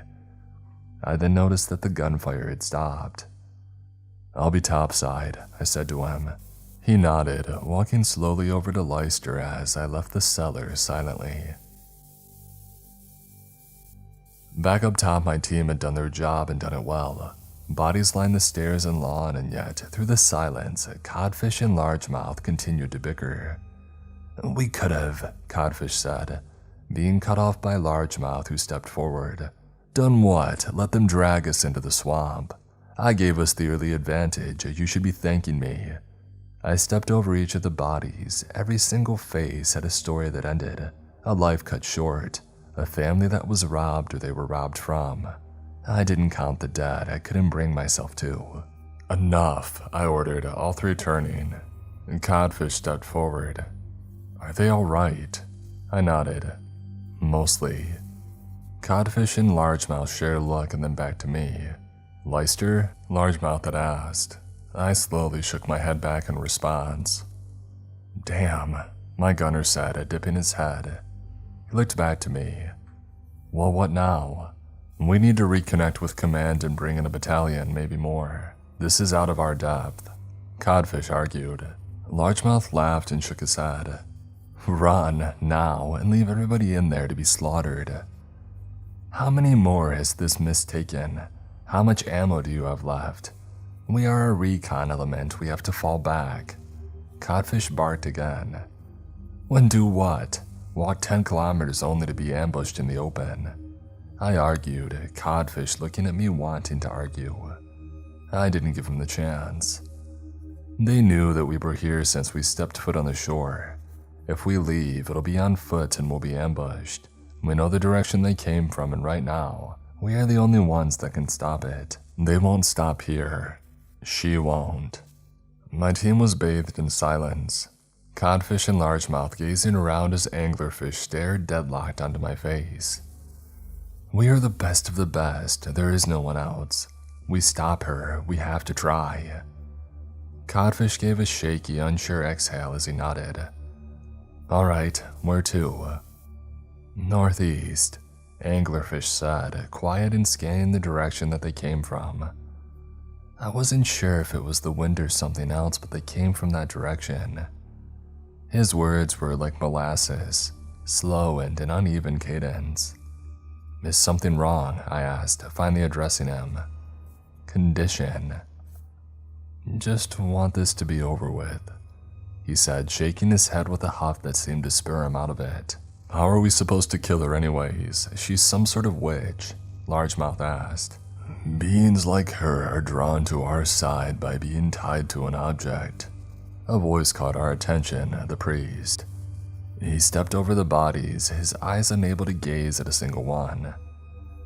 Before she could only manifest through the mist or the water, faint glances, nothing more. If she's here, it means that somebody brought her here, aided her in passing through. Aided allies, ones that weren't taken by the mist. So, somebody on our side. I said a half question to which the priest had nodded at. I continued. Help this thing. Allowed all of this. Once again he nodded. Very likely. Why? Codfish asked the million-crone question. Oh, I don't know, power. Maybe she gave them something. Either way, she is tied to something, an object to ruin a site.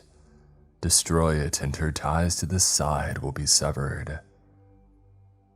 I looked at my team, Codfish and Largemouth nodding. The priest departed, wishing us well. God be with you, son. I must see you to our fallen.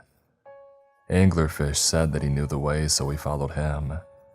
We didn't know what was coming next, but I don't think anything could have prepared any of us for it. I still think back to that long walk we made through the marsh, one final trek to end this. The fog was stifling, attempting to envelop us at any point had we stopped to do anything. My senses were going haywire between being blinded visually, the silence allowing any twig snap or splash to catch my attention. The cold air mixed with the periodic steps we took through the bog, freezing our legs and shocking our system. Our rifles were raised, scanning whatever we could, preparing for another wave of our people that had been paranormally conscripted to rush us with anything from knives to their bare hands. But nothing came, and I am partially wrong.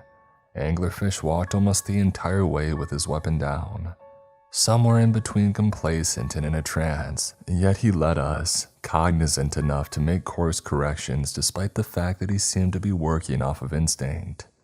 In Afghanistan, he helped us track an HVT through rugged mountainous terrain, choosing the best path to maneuver on the fly that saved hours from an already long journey. Despite the paranoia, he had been shoulder to shoulder with us, so I was going to trust him, no matter what. It wasn't until we had reached a dry patch in the marsh, leading to a slight incline, that he called us to a halt. Without looking, he pointed back at me and beckoned me to come forth. I walked over, attempting to make as little noise as possible. The dry terrain made it a pain, but I knelt beside Anglerfish, and that's when everything felt off. First thing is, the fog was much clearer than it had been. Not fully clear, but we could see much farther than we could even at the church. The next was the noise. It was a low tone, and it felt like a small rumble under the ear and wasn't fully there. Like not a noise, but like something was messing with us, enough to cause a small watering of my eyes, but not much else. I checked my watch. 1:35. The moon was at its highest, and even if not much light was getting through the fog, this was about as much ambient light as we were going to get. We would need every advantage that we could scrape up for what came next. I remember the area ahead so vividly. The ground was at an incline just slightly for maybe 50 meters or so for a clearing, and then a single line of trees that was unmistakably a slope or a cliff. The fog got more and more dispersed, only seeming to come back into its fullest a good ways away. I realized then that anglerfish had led us exactly to where we needed to go, the epicenter of this, the eye of the storm. I patted my marksman on the shoulder, thanking him in a breathless whisper to minimize the amount of noise. He didn't respond. I thought it was only him keeping watch. I signaled for the rest of the team to collapse in. Codfish and largemouth quickly formed up, all of us trying to keep quiet. I motioned for our headsets. Everybody had one. A radio check, now me. I asked. They nodded, Codfish chiming in. A bit fuzzy, but I can read you. We got low to the ground, holding my rifle by its front sling swivel. I crawled forward, the rest of my team following close behind. The goal was to keep as low of a silhouette as possible, a good thing too because as we drew near, the radios crackled and I heard largemouth say, I'm hearing voices to our 12 and 10. He was right. Voices could be heard, muttering, conversing. Whether they were human or not remained to be determined. However, we approached the slope all the same, arriving at the tree line like the four-eyed demons of NATO that we were. And what laid before us? It's clear to me now that monsters exist, not metaphorical but literal, real demons that have been around for longer than single-cell organisms have existed. Some beyond our comprehension that wears on my mind and deprives me of rest at night. That being said, some of humanity is not that far behind. Before us laid a large clearing in the middle of a circular ditch or a crater. Whether naturally made or artificial still isn't known to me. The forest floor stretched down the slopes and merged with a strange granite brick-like surface that dipped and sunk at random points, probably due to age and erosion. The center point of it was covered in a small puddle, no deeper than a couple of centimeters, and in the middle of that laid a large, crude stone table. Lining the edge of the puddle and the surface of the table were ruins of the elder Futhark. I knew them well, the last remnants of true paganism in the world that hadn't been burned away by inquisitions or crusades. They made up lines, shapes, and phrases that I will never know what they said. And then, others I didn't know of at the time, but after some research, I found out to be Wiccan iconography, moon, stars, druid swirls, and eyes, a lot of eyes. Some were written in a white paint-like mixture, mostly the ones that lined the outside of the puddle. However, the ones on the table, it was dried, no heat being given off, but from my long military career, I knew the sight of blood when I saw it. This is a ritual site. Codfish muttered over the comms. And then the people, those vile monsters. Some were more of the disappeared, lining the edges of the slopes, their numbers obviously having dwindled since their assault on the church. Others were, I can only describe them as cultists, old-style garb not found in this land, no matter how far you look back, dressed in grays, whites, and blacks. A sort of one-piece cloak, yet segmented into proper sleeves and pant legs. The worst part was all of them wore masks. At least I hoped they were masks. Deer heads, extremely realistic, almost if they had been hollowed out and taxidermied, donned the heads of every single one of the cultists. There were at least a dozen. Some carried axes dried with red iron, others knives or glaives. Right then and there, I was measuring our options. We had better firepower, but they had numbers, and we were far too close right now. And even with the safety of the church, they still swarmed the outside, only being held back by stone walls. We would need to successfully get the jump on them if we were going to make it out of this. My planning was broken up when I heard yells and shouts come from our 9 o'clock, drawing closer. The cultists seemed unsurprised, and I soon found out why. Those on the outside of the circle parted, allowing 2 of the cultists to enter, one of the officers from the chapel in tow. We had lost him during the fray, and it seemed as if their raid hadn't been a total waste. The policeman was unarmed, his gear stripped away as he was forcibly dragged onto the stone, kicking and screaming even as cuts and bruises lined his head. I still remember his resistance. No, get the hell off of me. We should have done something then and there, but I knew that we needed more info. It's sickening to think about now, but I think I wanted to draw Nixie out, hoping that we could confirm if this was the anchor to destroy or not. I hope wherever that officer is, he can forgive me, and if his family is reading this, I am so sorry. He was held down while two cultists to a limb as his head thrashed around. A lead cultist, standing at one of the ends, and it began muttering. It sounded incomprehensible, like it had syllables, and it was definitely a language. But I have heard every single form of linguistic while traveling the world. English, Spanish, Norwegian, Danish, Swedish, Finnish, Polish, Arabic, Cantonese, everything.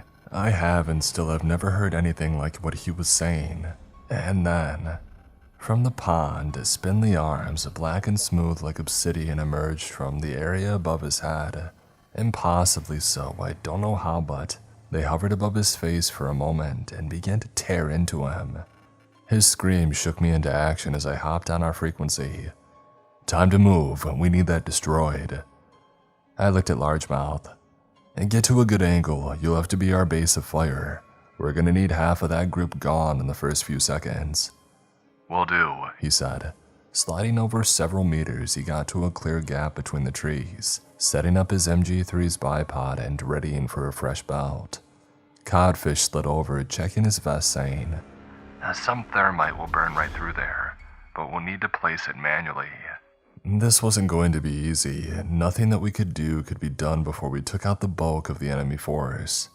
I contemplated the steps carefully when anglerfish drew me from my thought. She's here. I flipped back onto my stomach and then took a knee. God. A head rose up from the pond, following the arms as they peeled away flesh and muscle. He still continued to scream even as his body was being picked apart. The hair on her head was spindly, looking like a bundle of twigs and fur that had sat in the marsh for several thousands of years. Her face was almost entirely obscured except for a set of eyes. Those eyes, they were bright gold. A glow that seemed unnatural. I don't know how to explain it. Almost as if the light itself wasn't illuminating them, but some of their force. It was consuming and deteriorating. I had to force my eyes shut. You got a shot? I asked Angler. No response. I looked back up as Nixie was fleeing back into the water, dragging the man into her makeshift puddle portal as his screams became smothered by the water. Angler, I grumbled, trying my best not to yell despite everything in me wanting to. He finally answered. Yes. Take it. Sorry. Over the course of mere milliseconds, I contemplated what he meant. I got my answer when the snap of his suppressor echoed, firing a shot into my back. It was only by the grace of God that my backplate and soft armor held up, just barely. I found out later these 7.62 NATO round punctured dang near the whole way through my plate. He was close and it cracked several of my ribs near my spine on impact. The force of it sent me straight into the ground. My rifle caught between me and the dirt, my nose smashing into the rail of my rifle as my face got a taste of soil and blood. And then my lung fought for lives as I coughed, heaving air as I tried to catch my breath. I thought that I was dying. I felt like I was dying. I didn't know what was happening. My gloves dug into the ground, flipping me onto my back. Through my night vision, partially smeared with dirt, I saw Angler flip up his nods. God. His eyes, just like the ones at the church, just like those around the circle, they glowed, milky white as can be as he stared down at me emotionlessly. Largemouth cried out in rage. Grabbing his MG3, he tried to spin around and return fire at Angler, only for our former marksman to draw his pistol and double-tap my gunner in the chest. He was much further away and the caliber was smaller. He made it out better than I had, but it still caught Largemouth by surprise. He slipped back against the tree, gun falling awkwardly on top of him.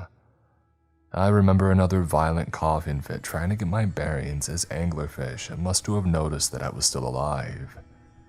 He aimed his pistol at me and I stared down at the barrel, prepared to meet my fate at the hands of one of my own team, now turned unwilling traitor. That was until a series of shots were fired off. One threaded the needle through the side of his headset, through his head, and out the other side in an explosion of gore and plastic. Another grazed the back of his neck below his helmet, and a third through his neck.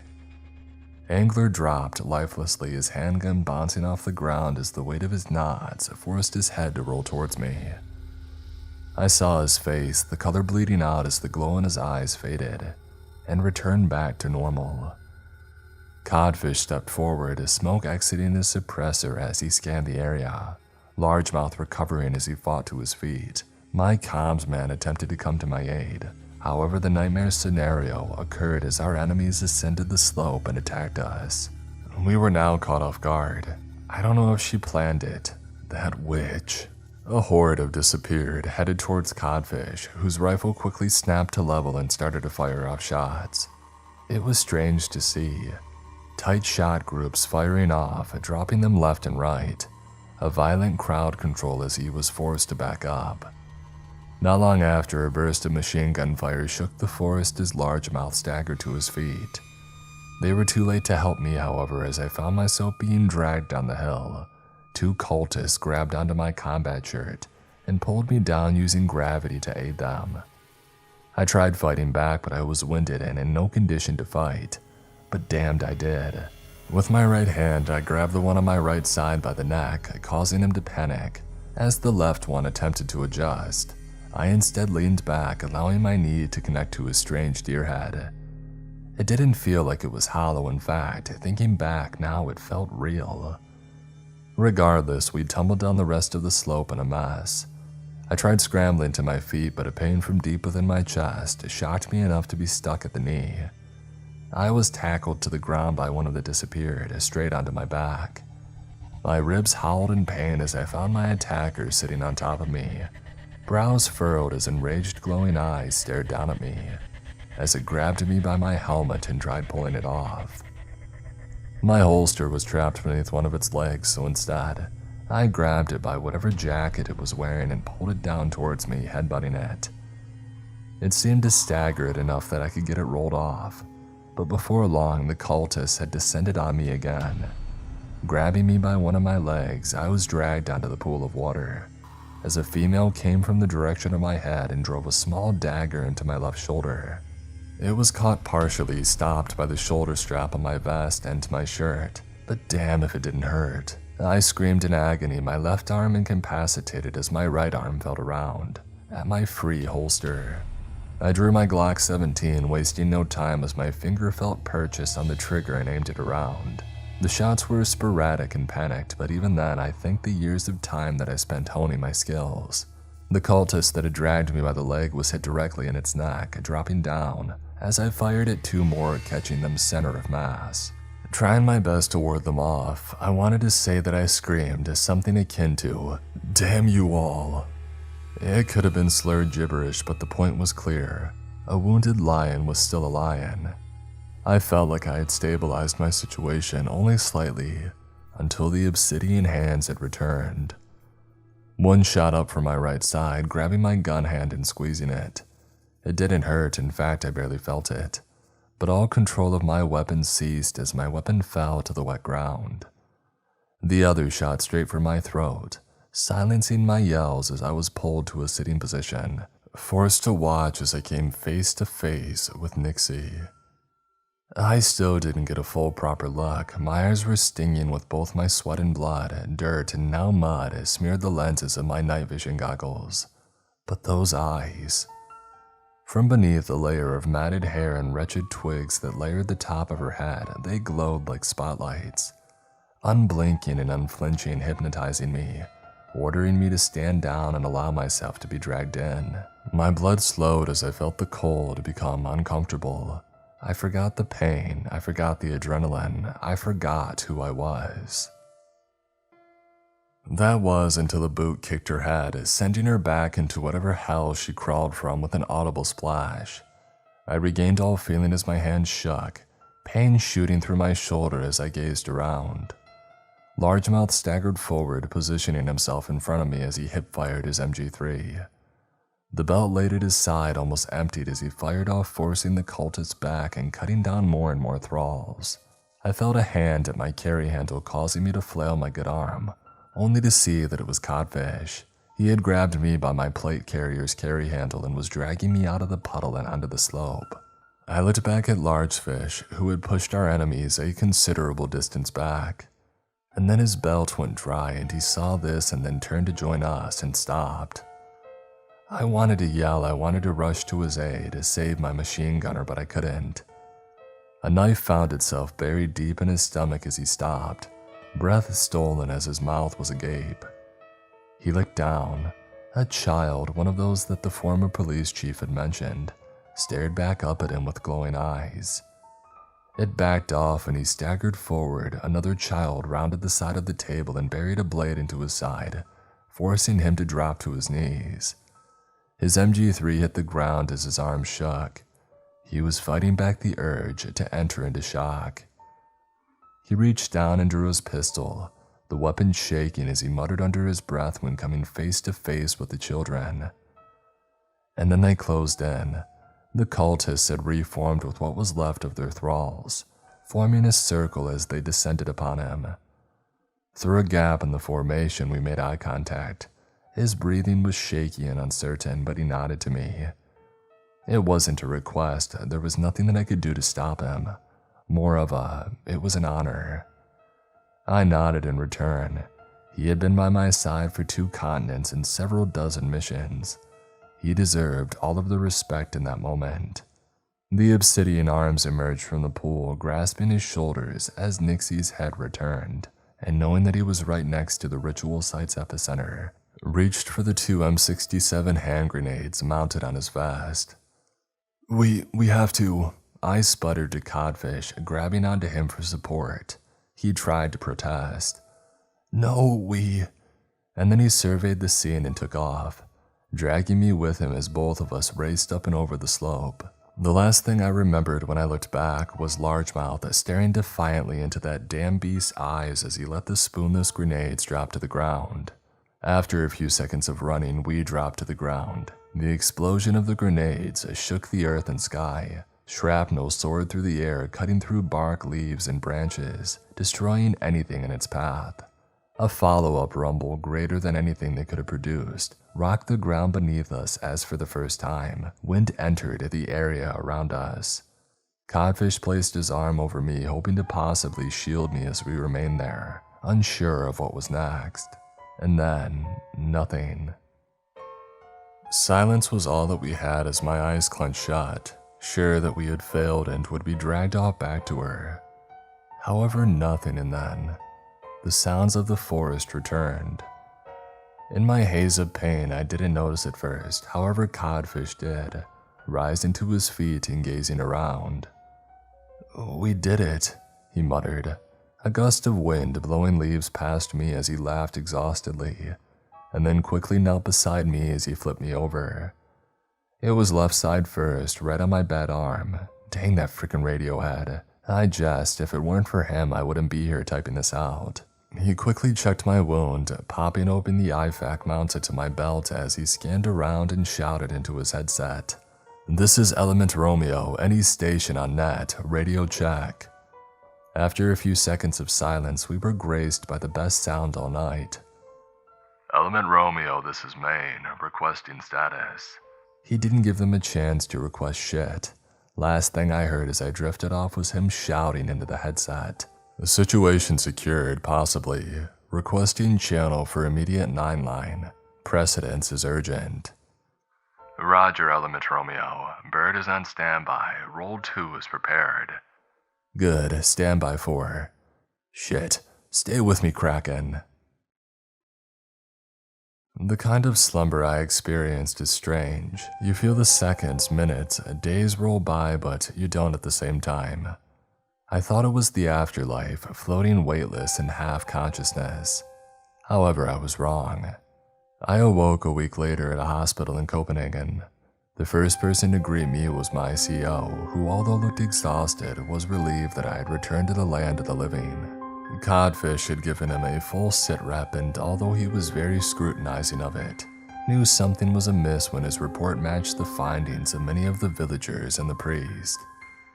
They had no idea 2 firefights had occurred and only came in with a full force when the explosions of the grenades were detected by an infantry unit to the perimeter. Largemouth and anglerfish had been listed as MIA, a fact that has burned me up inside to no end. However, the Royal Navy believed it was easier than attempting to create a false scenario of some of its best operatives dying overseas. The site was gone, almost completely wiped off the earth, and the bodies in the disappeared couldn't be found, despite Marines and Home Guard performing several searches of the entire grid square. My CO still doesn't believe that it was Nixie, but I know better. The revelation of this cult had him shaken as he left. We've dealt with all sorts of extremist cells and terrorism over 2 decades, but this was different, and if they could attempt something like this, what else were they capable of? 2 of my men are dead. Codfish has been moved to another team, and I don't even know if they'll ever let me lead an element again. I hope it was worth it. I've been recovering ever since then, and even now, months later, those piercing yellow eyes still haunt me, asking me to return to that swamp, to her. It's taken every ounce of effort that I've got, but I've staved it off, for now. I don't know what comes next, but this isn't the end. We were under attack once, and I will probably be soon again. For whatever it's worth, stay safe, please.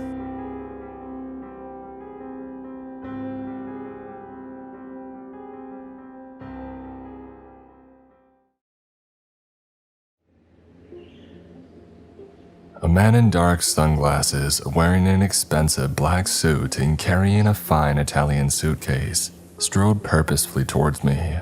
I could smell the Givenchy cologne radiating off of him before he reached me. The sun shone directly in my eyes as I stared at him, wondering where this would lead. "Hello, soldier," he said, shaking my hand with an iron grip. I saw his freshly cut hair and the slight bulge under his shoulder where he kept his pistol. The thought came rushing into my head. Unbidden. Looks like a fad. "Good afternoon, sir," I said, saluting him briskly. He swatted away the gesture. "You don't need to do that," he said. "In fact, you may be done saluting and polishing boots forever, soldier. I have a potential job offer for you if we could speak in private." "What's your name?" I asked. "Agent Stryker," he said. "And I already know yours, Sergeant Toads." I looked into his mirrored shades, wondering what hid behind them. "I have a job for you, a real God-honest career. You could be done with the Marines today if you wanted." He looked over to the administrative building, the clear glass doors opening and closing as people came and went. He looked back at me, putting his hand on my shoulder in a fatherly way. "So, will you listen?" "Yes, sir," I said, and we walked into the admin building. The blast of cold air conditioning feeling like a drink of water after wandering around the desert all day. He found a small unoccupied office marked conference room and motioned me inside, closing the door behind us. I sat down in the small, poorly padded chair on one side of the wooden desk, and he took the large, leather one across from me. From my vantage point, I could still see outside. Marines passed back and forth on their way to whatever duties they needed to carry out, and support personnel came and went from the admin building and the medical ward across the street. They reminded me of ants, constantly rushing forwards for the good of the hive. From far away, the lines of soldiers even looked like ants. "So," Agent Stryker began slowly. "Sergeant Jintao Toads, we finally meet." He said my name slowly, as if tasting its syllables, pondering what it could mean. "You certainly are an adept soldier. You graduated in the top 5% of your class from boot camp, and your IQ test shows that you're in the top 1% of the American population. You have a bachelor's degree from UConn and also graduated at the top of your class there. Moreover, you have joint South Korean and American citizenship. I nodded at this unsurprised. This was a man who did his research. You speak fluent Korean? Yes, I said, nodding. I speak Korean and English. I grew up with both of them. Oh, great, he said, clapping his hands together excitedly. You are exactly what we need. I'm recruiting from the CIA and we need someone experienced and competent. Somebody who speaks the language and understands the culture. Would this mission fit you, soldier? What do you think? I don't know, I said truthfully. It felt like this entire encounter had come out of nowhere. It had an unreal quality to it. I couldn't believe the CIA actually had interest in me. You won't be alone, he said quickly. We have another more experienced agent who would accompany you. I just stayed quiet. He pulled out a contract showing me a paragraph marked with a handwritten star. This is a one-time offer, Sergeant Toads. Either assign now or you will never see us again. He pointed at the marked paragraph. I grabbed the contract, spinning it around and quickly reading it. The section that he had marked discussed compensation. $70K a year plus hazard pay as well as potential bonuses for dangerous assignments. This was far more than my salary as a sergeant for the Marines, which was laughably small. Okay, fine, I'm in, I said, smiling slightly. I shakily rose from my seat and he did the same, extending his hand. We shook and suddenly the future seemed bright, exciting, even limitless. I had 18 months of training after that and then assumed the title of Agent Toads and Operations Officer for the company. My new partner, a gruff man with a thick southern accent, didn't speak much or reveal anything about his past.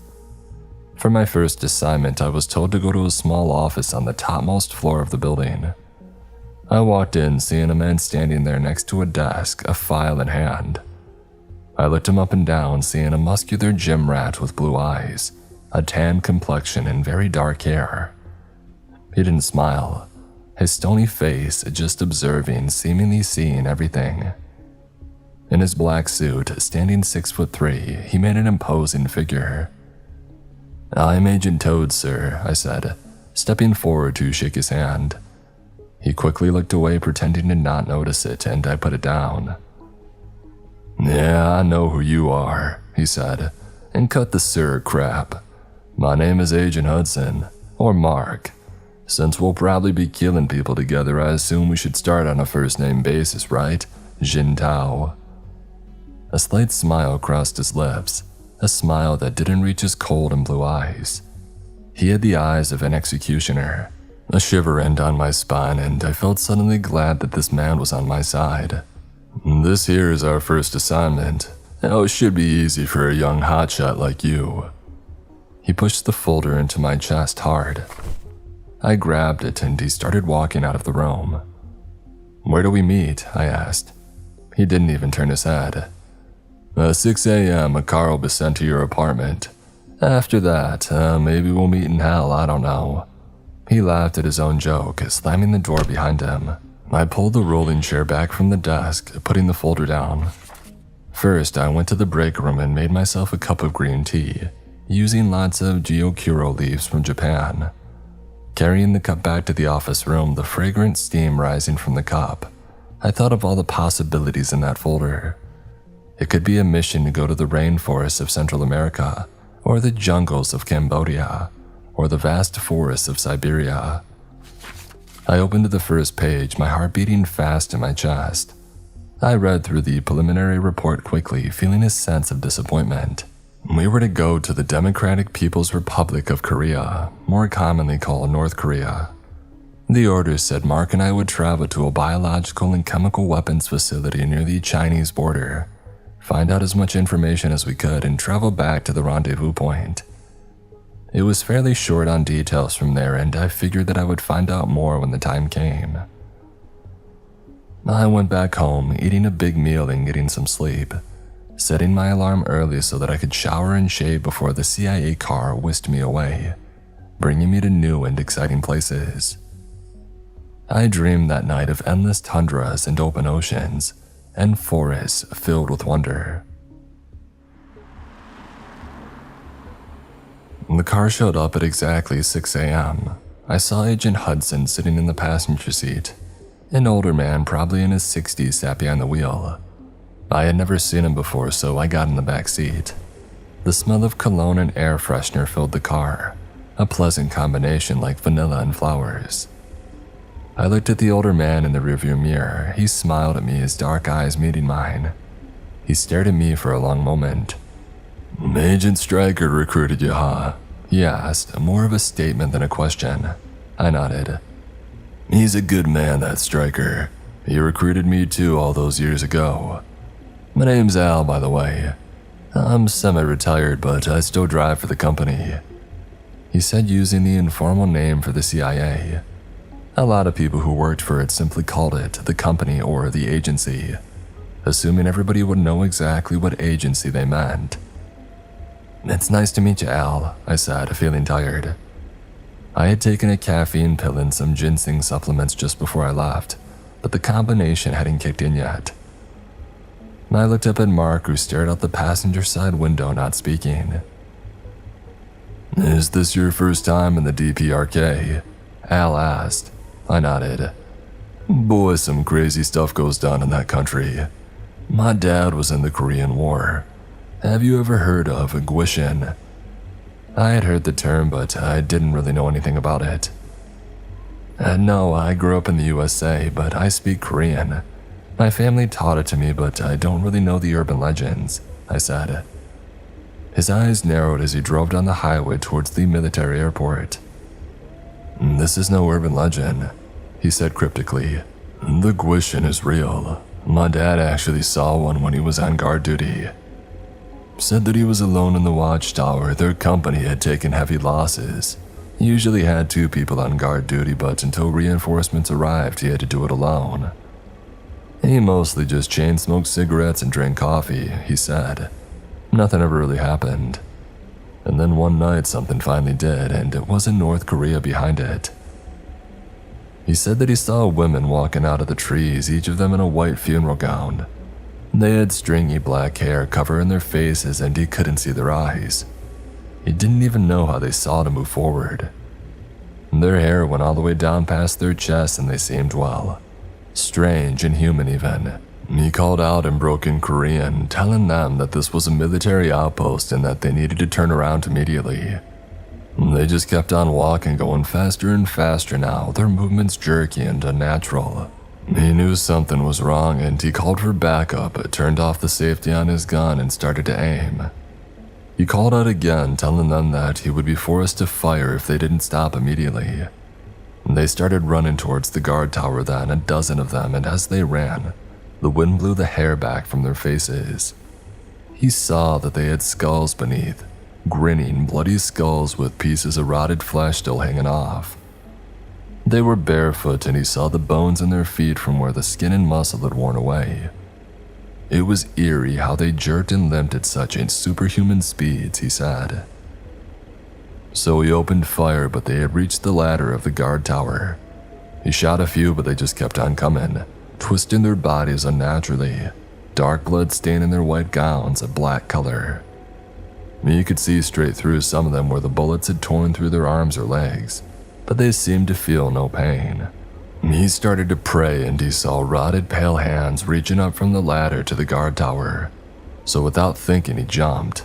A fairly long fall, he said, but he rolled and only ended up breaking 3 fingers in his arm and spraining his ankle. In immense pain, he tried to run as fast as he could, and then the reinforcements had arrived. By the time they got to the tower, they found only trails of dark, clotted blood, and some stringy black hair still on the deck, right where my father had been. He stopped talking, taking the exit to the airport. The silence in the car seemed deafening. He pulled up to the gate, showing his identification. The security guard let the gate rise and radioed something from his post. Soon we were pulling up to the jet, and Al was waving goodbye to Agent Hudson and me. "Good luck, new blood," he said to me. "And remember, my story wasn't some campfire make-believe. There actually are things in those woods and in that country that aren't normal. And with all their biological and chemical weapons research, it may be much, much worse now." And with that, he put his window up, turning the car around and driving away. A blur of black trim and squealing tires shining under the hot summer sun. On the flight over to China, Agent Hudson and I discussed the plan. We would sneak in through the relatively porous Chinese-North Korean border at the exact time when the guards were being changed. We had about a 5-minute window where the departing guard would brief the arriving guard in the station watchtower before coming back out. Moreover, we would be armed with various weapons, in addition to the Glock 30 that I always carried in my shoulder holster under my suit. On the plane, we had 2 Heckler & Koch HK-416 rifles equipped with both fully automatic and semi-automatic switches. We had pre-filled magazines with dum-dums, special bullets that would expand upon impact and create catastrophic tissue injuries in any enemies that we encountered. In addition, we had grenades, lots of round, blue M67s that would fragment and explode across an area 40 feet wide. And we had 2 very small guns with special needles filled with atorfin, a quick-acting opioid usually used to sedate elephants or large mammals that would instantly put down any normal human. We also had opioid antagonists so that the person wouldn't stop breathing after receiving it. If we found any North Korean scientists or high-ranking officials and we thought that we could take them out alive, we were supposed to try using the tranquilizer gun, though this was a secondary priority. If we could get them close to the border, then a few auxiliary agents would be in place to grab the hostage from us. The North Korean border guard could be killed if the hostage was deemed valuable enough. This was all off the books, and if we were captured and tortured, the US would immediately deny any involvement or knowledge, and say that we were lone wolves or mercenaries. Before we knew it, we were landing in China in an airfield surrounded by lush trees. A Chinese driver who didn't speak a lick of English was there waiting.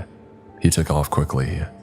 I looked back at the sleek metal jet, wondering if I would ever see it again. He dropped us off seemingly in the middle of nowhere. We were on a deserted dirt road with deep potholes and large stones scattered all over.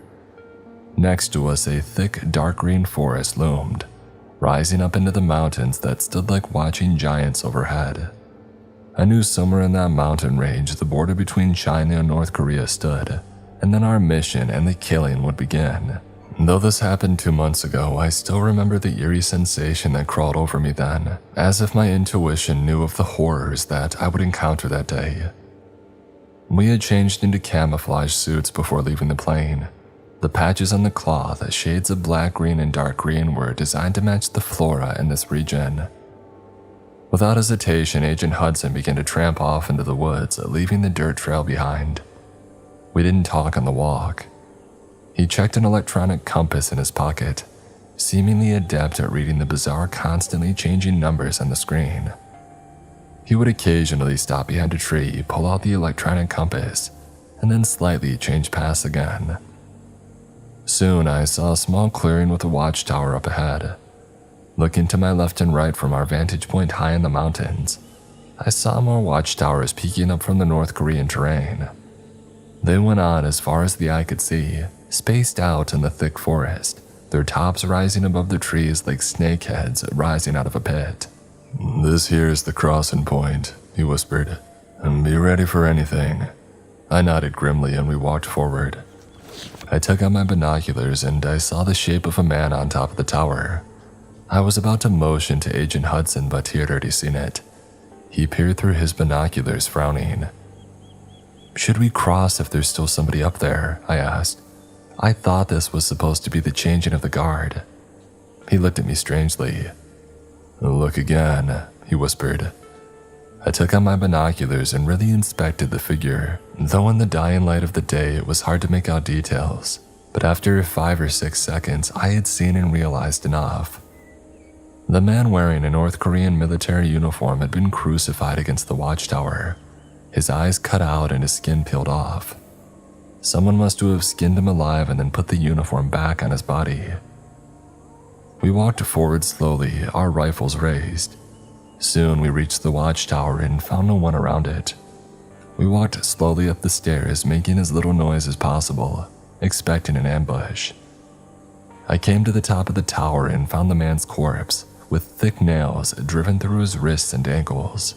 He hung from the wall around the topmost room of the tower, his head drooping. I saw letters written behind him in Korean, thick lines of black paint. And I looked and beheld a pale horse, and his name that sat on him was Death, and Hell followed with him. That'll be the Book of Revelation, Agent Hudson started to say when the corpse twisted violently and inhaled. The muscles on his skinned body writhed as it pulled against the nails, sending thick gouts of blood streaming down from his body. Snapping its teeth, its lipless mouth opening and closing with loud clacking sounds, it tried to lunge at me. Instinctively, I backed away, but the nails driven deep into the thick wood had kept the corpse attached. "Oh God," I whispered, pulling out my pistol and pointing it at the head of the writhing body. "No," Agent Hudson said, his voice fierce and commanding. "Don't you fire any guns unless necessary. The sound could draw attention.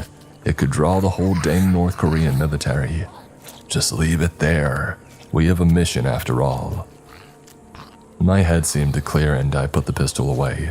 We walked back into the tower and started descending the stairs, the corpse still gnashing and snapping its teeth at the air as we left. Our plan was to go straight to the biological weapons laboratory after moving through the Chinese-North Korean border. But our plans went quickly awry when dozens of North Korean soldiers ran by in their brownish-gray uniforms. We were coming out of the watchtower and thankfully we were far higher up in the mountains than these soldiers, winding their way up the dirt road below. They only had one car and the rest tried to run next to it. The car billowed out black smoke and gave the entire surrounding area a smell of burning and sulfur. All the soldiers that I could see were extremely thin with sunken eyes and prominent cheekbones. They looked like they hadn't seen a good meal in years, and since this was North Korea, they probably hadn't. But they still were armed and far outnumbered us. We were supposed to use stealth to complete the mission, not raw force.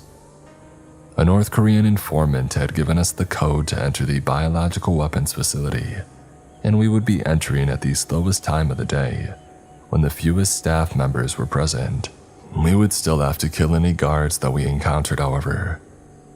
"Change of plans," Agent Hudson said, pointing to a deer trail that wound in the opposite direction of the approaching North Korean troops. "There's a small border town nearby where we can hide temporarily, until the military clears off the road." "There's no other way?" I asked. He shrugged. Not that I know of," he said. "Our planned route follows that road. We could lay low for a couple of hours and then come back and check out the area. Try not to be seen by any civilians, though. They're all spies for the regime. These people turn in their own neighbors for an extra bowl of rice. Heck, half of them are eating snakes and rats and grass just to survive. They probably earn 1,000 a year at most. They would bring us right to the torture chamber if they caught sight of us." "Yeah, I figured," I said. "So are we just not going to talk about what we saw back there?" Agent Hudson stopped suddenly, giving me a severe look. His blue eyes looked me up and down coldly. "Okay, then talk about it," he said. The statement caught me off guard. I didn't know how to respond to it. "Well, I mean, you have more experience than me. I was wondering what you thought," I said. The trees around us rustled in the slight mountain breeze, the air smelling sweet and clean. I looked past Agent Hudson and could see for dozens of miles into the North Korean countryside. Quaint small villages dotted the landscape, with dirt roads sneaking their way through the thick trees. Far off in the distance from the direction of the watchtower, we heard yelling, and from a different direction, dogs had started barking. "Oh, crap," Agent Hudson said. "Let's pick up the pace. They have tracking dogs, I think. I don't know if they'll pick up our scent and follow us, or whether they'll catch the trail of whoever actually did that horrible crap. Skinning that man alive and all that. But our trail is fresh, so I'm not liking our odds." He began to speed walk, pulling out the electric compass and reading it as he went. From our view high up on the mountain, I could see a little town not far away. Agent Hudson did too, and he quickly pocketed the electric compass. "Okay, I know where we are," he said. I don't need that anymore. So, are you going to answer my question? I asked. He walked fast beside me, breathing hard, a slight sheen of perspiration showing on his face. I don't have an answer for you, Jintao, he said calmly. Do I think I know everything strange and unusual that we'll encounter just because I've been in this job for a few years? But no, I don't think that's what's going on. I've never seen anything like that before, and I hope for both our sakes that we never see it again. What do you think about what Al said? About biological and chemical weapons? I said.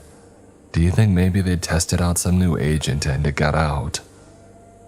I think the most likely answer is that the man we saw wasn't actually dead. He might have looked dead when we first got there, but I've seen lots of people who looked dead and weren't. Even being skinned alive, you can live for a while. Maybe he was in a stupor or catatonic state from all the pain and shock that he must have suffered. Maybe they gave that soldier some drug or chemical agent so he wouldn't feel pain, but it's not like we saw Lazarus rising out of the grave. In my book, all we saw was a dying, crazed man nailed to the wall. He stopped speaking, the dog sounding much closer now. We had almost made it to the village. It looked fairly empty, though I saw a feral-looking, extremely skinny cat skulking around a nearby residence. As we entered the town, I realized just how dilapidated and shoddy the small houses and huts here looked. The one on the edge of the forest with the cat in the yard literally had holes in the roof, and the windows were broken and covered over with paper. No power lines ran to any of the houses. I thought to myself how cold and miserable the winters must be here, without electricity or central heating. As if on cue, an old woman came hobbling out of the house, stooping down to pet the cat. She looked tiny, no more than 5 feet, and had an old-fashioned red satin dress covering her thin and shaking frame. She looked up at us with bleary eyes, the whites looking like yellow jelly. She had a hunched back look, and took small, tottering steps as she leaned heavily on her wooden cane. After staring at us in surprise for a few long moments, she smiled, showing her few remaining teeth, spread out in her mouth like lone sentries scattered across a war zone. Are you with the tour group? She asked in Korean, and I immediately answered, smiling. Yes, we got separated, I'm afraid, I said. She gave me a suspicious look, and then she motioned for me to come inside the house. Oh, well, come in. I'll get you food and water. Maybe we can find a way to get you back to your group. That'd be wonderful, I said. Agent Hudson understood some Korean but not much. I translated the conversation for him, and he grunted in assent. I'm not eating any of this dang Korean food, he said. It's probably all cats and dogs. Did you know the North Korean government put up posters all around the towns saying to eat dog meat in the summertime because it cools you down? In reality, they just wanted free food for their people, and slaughtering wild dogs is one more way to give it. I followed the old woman through the battered, cracked front door of the house. Inside, I saw a home that only someone in extreme poverty could love. A dirty, chipped table stood in the middle of the kitchen. A fire roared in the collapsing fireplace. Most of the bricks that composed it were either loose, fractured, or missing entirely. Above the fire, I saw a black metal pot. There was an odor of rotting wood and mold. I also smelled something strange coming from the pot, a smell almost like green tea. I walked over and looked in, inhaling it deeply. In the boiling water, I saw only grass clippings and a dead snake, being cooked together for a disgusting broth. I looked up sharply at the woman, who didn't seem to notice my revulsion. You eat this? I asked the old woman, who smiled wanly. When we can catch snakes or rats to eat, we do, she replied.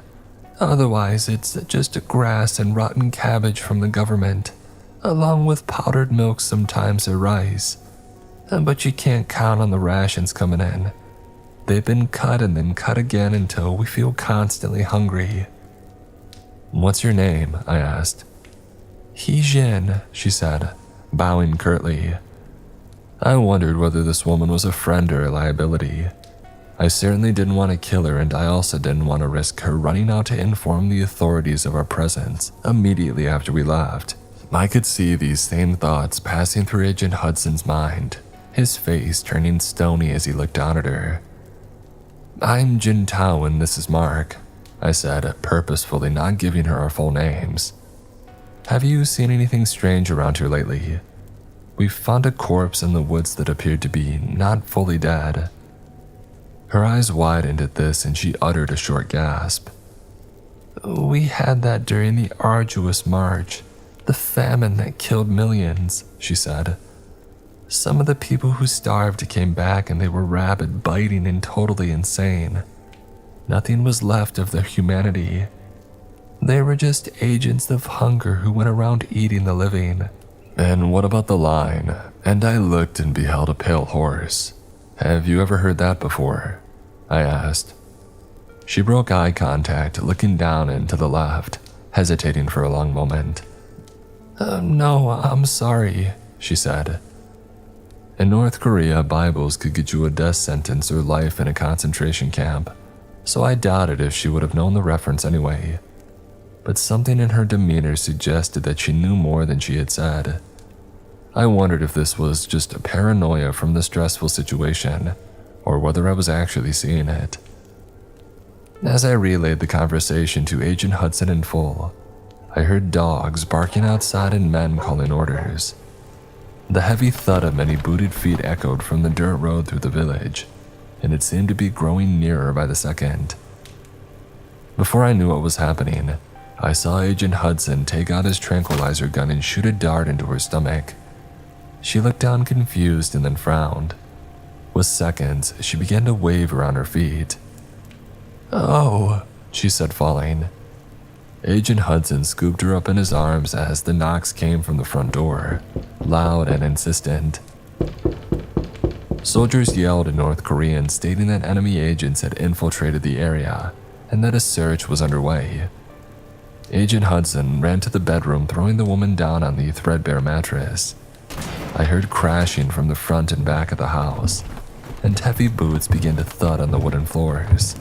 Without thinking, Agent Hudson and I took refuge in a closet in the bedroom, shutting the door quietly behind us, though leaving a slit to see outside. And we waited for the men to come in and discover us with guns drawn and take us to the torture chamber. I heard the soldiers sweeping the house from room to room, dogs furiously barking outside. A car that sounded like its muffler had fallen off sometime during the Vietnam War idled in the street. They found the old woman laying comatose in her bed and tried unsuccessfully to rouse her, screaming orders at her over and over but with no response. I heard footsteps coming towards the door of the closet where we hid, and my finger tightened on the trigger. I was resolved to go down fighting and not be captured and given a slow death on a blood-stained concrete slab in the basement of some building where the townspeople never go. I saw Agent Hudson's eyes narrow, the scope of the gun raised to chest height as he prepared to start shooting. The air felt electric with tension, and I tried not to even breathe too loudly lest we be heard. My heart beat furiously in my ears, each thud seeming to betray my presence to the enemy. I tried to calm myself to stop the trembling that swept across my body. But then a commotion started on the street, and the soldiers began issuing orders and rushing outside. Firing started and screams of agony and horror shattered the small, poverty-stricken town. I slowly opened the door expecting some sort of trap, but the shrieking and wails coming from outside could not have been staged. There was too much pain in the voice, intolerable. It sounded like their vocal cords would rupture from the effort, and then the screams were cut off one by one. I walked softly to the window, seeing Hee-jin still laying in the bed unconscious. I would have to give her a dose of an opioid antagonist to prevent a likely overdose that would cause her to stop breathing and turn blue. For drugs like itorphin, we carried a preloaded red syringe that read, Revivon, for animal use only. I had wanted to laugh when I first read it, but the CIA had assured me that itorphin was the safest and quickest method of immobilization, and that this was an antidote that would work on humans as well. As I got to the window, seeing the cracked glass panes and ancient splintering wood, a sudden urge to turn away came over and I began sweating heavily. Chills ran up and down my body and I felt unreal, not in the moment. It felt like I had just woken up in the middle of a dream, but when I looked outside, I knew my mind could not have conjured such atrocities in the course of a nightmare. On a white, skeletal horse sat a red rider, his body twisted and dark, his features demonic and inhuman. The hooves softly clicked on the dirt and stones as the man rode over bodies, their faces frozen in horror. It seemed like I was looking at something not from the angles and geometry of our universe, as if space itself twisted around this horrendous being of power. Its massive head formed the shape of an upside-down triangle, its crimson skin as smooth as fresh paint. Two bulbous, glistening eyes stared out straight ahead unblinking. They looked like two spherical obsidian stones, as large as baseballs and seemingly without eyelids. They looked insectoid or even entirely alien. Like the eyes of a poisonous snake, they radiated malice and power. Underneath it had some strange exoskeleton, its bones on the outside of its body, grooved and smooth like a red shell rippling down its thin chest. Its legs jutted out the sides of the undead horse, like the legs of a praying mantis, sharp and muscular. The horse, despite having no flesh or muscle on its body, moved quickly. It had two pure black eyes like those of its master, though not nearly as strange. They didn't form a bulbous spherical mass like those of the riders, but looked like two black stones embedded into its skull, shining with oil spot rainbows and colors that glimmered off its eyes as they caught the sun. A North Korean man ran across the street and the rider on the horse pointed a long, festering finger in his direction and uttered a single word. The man stopped immediately, his eyes widening, the blood draining from his face. He began to claw at his own eyes, ripping them and shredding them, until blood streamed from the sockets and two empty, lidless voids stared out. He began to choke and turn blue, as if he had swallowed his own tongue, and fell to the ground, seizing and kicking. I saw his fingernails and lips becoming cyanotic as he laid on the dirt, as limp as a rag doll. As if in response, the creature on the skeletal horse gave out a deafening demonic shriek. It echoed across the mountains, reverberating in eerie waves.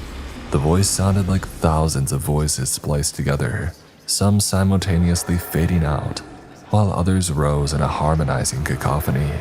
It made a nightmarish sound, and goosebumps rose up on my skin as I listened to the cry of this creature, a cry as alien and inhuman as anything that I had ever heard. I realized Agent Hudson was no longer standing next to me. He had the red syringe in his hand, injecting some of the Revivon into Hee-Lin's neck. Her breathing seemed to slow, far too slow for comfort, and her face looked pale. But within seconds her breathing began to accelerate, and her eyes had started to flutter. With a confused and sleepy expression, she opened her eyes, seemingly not realizing where she was or how she got there. Agent Hudson looked up, motioning for me to come over. I looked out the window. I saw countless bodies on the road, men, women, and children all laying haphazardly next to one another. The creature had stopped its incessant, demonic screaming, but the echo still came back over the mountains, slowly dying down over a few seconds. My ears rang from the intensity of it, a high-pitched buzzing that made it hard to understand Agent Hudson's words. I listened intently, looking at his lips. "She knows something," he said, his eyes cold and slitted. "We need to find out what's going on here. I think it's something far worse than we imagined." I heard the distant clicking of the horse's hooves as it passed down the street, trampling the dozens of corpses on the way. "Oh no, I knew it," Hee-Jin said woozily, her head spasmodically moving from side to side, her eyes wide and full of terror. She looked up at the ceiling as she lay on her ancient bed. Agent Hudson looked at me. "Your Korean is far better than mine," he said. "She'll trust you more than me simply because you know the language and you look like her." I shrugged. "I'll give it a shot," I said. I pulled up a rickety chair, continuously glancing out the window, but the strange rider had passed by. He no longer screamed, and the silence outside seemed deathly. The smell of blood hung heavy in the air, coming through the cracks and broken windows of the dilapidated house. "Jin," I said, pulling up close to her. She moved her head on the pillow, meeting my eyes. They were wide and very dark, filled with nightmarish memories and terrors that I couldn't imagine. "What happened during the arduous march? What caused the bodies to come back?" "We don't know where it started, but it seemed to come from the forest north of here." I looked knowingly at Agent Hudson, who nodded. That was where the biological weapons facility we had been sent to investigate was located, directly north as the crow flies, not more than 3 or 4 miles from the town. "And what was it?" I asked. "The undead, but not just them. They followed something inhuman, something that rode by on a horse. I never saw it, but I had heard stories from survivors. They said that its horse shone a pale color made of bones with pure black eyes, like those of its master. The military told us that it was a monster sent by the Americans or the South Koreans, and that our great leader would respond in force by sending 1,000 monsters to their country for every one that invaded ours. But others whispered that it was made by the Democratic People's Republic itself, though they would never say it publicly for fear of execution." "And how did it end?" I asked. "When the famine ended, the corpses and the rider went where?" She shrugged. "The Chinese sent reinforcements to the border regions, and the DPRK began to fill every town around here with soldiers. Most of the Korean soldiers were starving just like us, and they would take our food by force, whatever little we had. If anyone was caught hoarding more than a couple meals worth, they would be publicly executed. I spent that time foraging in the forest for herbs and mushrooms, and trying to capture small game, even eating rats and mice that I caught in traps. I avoided the town as much as I could after I saw the first of the dead rise to life. It seemed to last forever, but then one day the soldiers were gone, and food began to come back in slowly. We were given rice and then bread, and the arduous march came to an end, with millions of our comrades dead. It was so bad back then that you couldn't leave the bodies of your loved ones out. They had to be buried immediately after death. Otherwise, you would come back and find their bodies gone, or meat cut out from the legs and arms. Cannibalism ran rampant, and people ate grass and dirt just to fill their stomachs." "But you are still eating grass," I pointed out. She smiled sadly.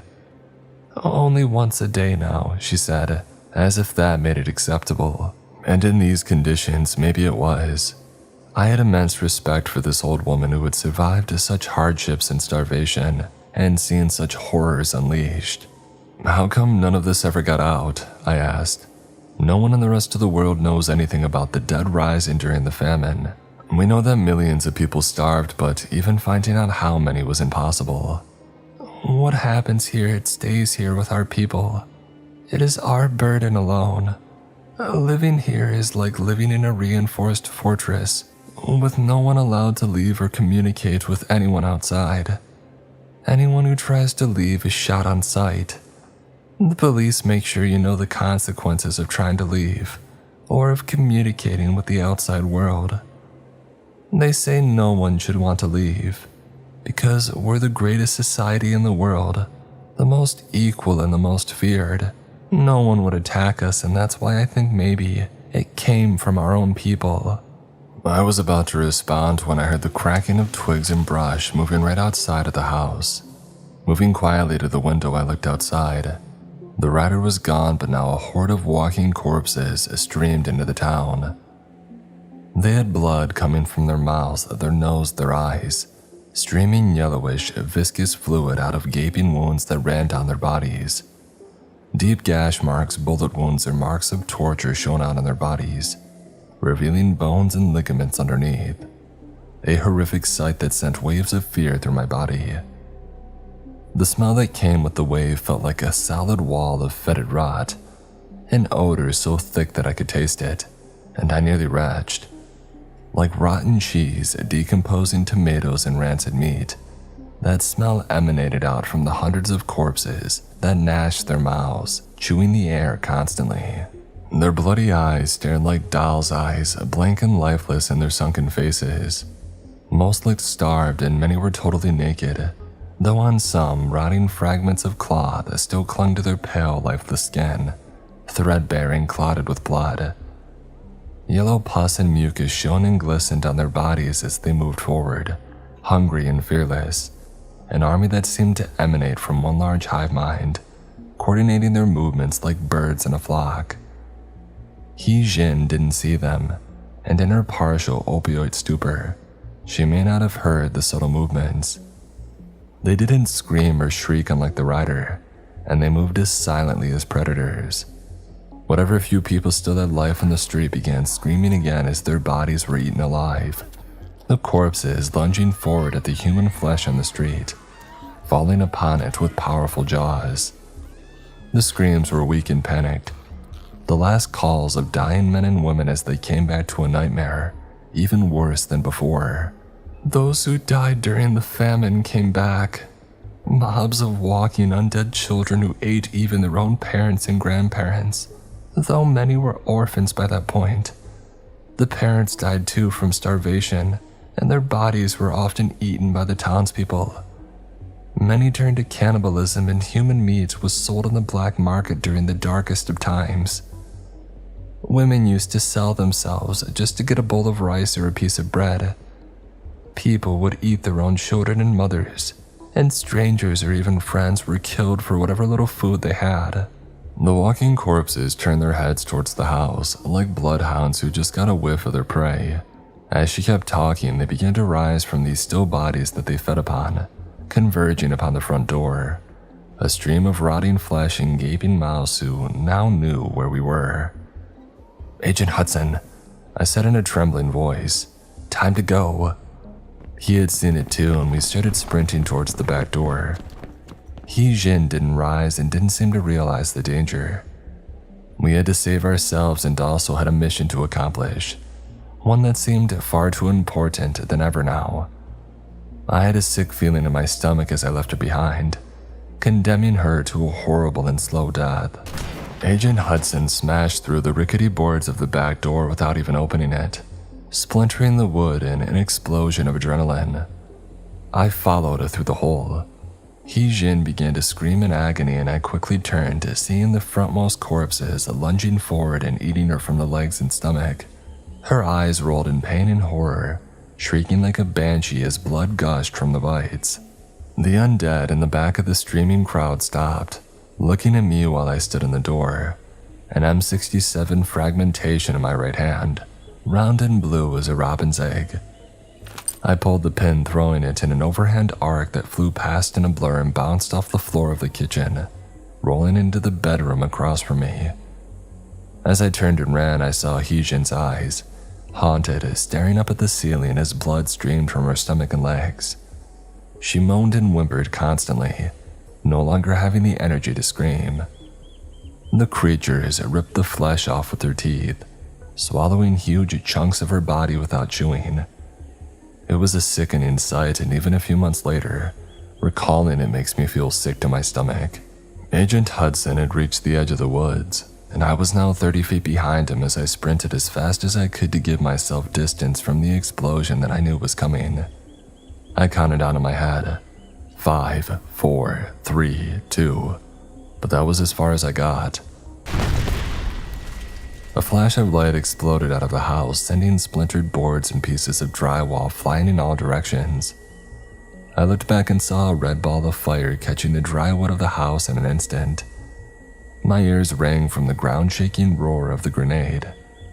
I started to look forward again, but I tripped on a rock and went flying.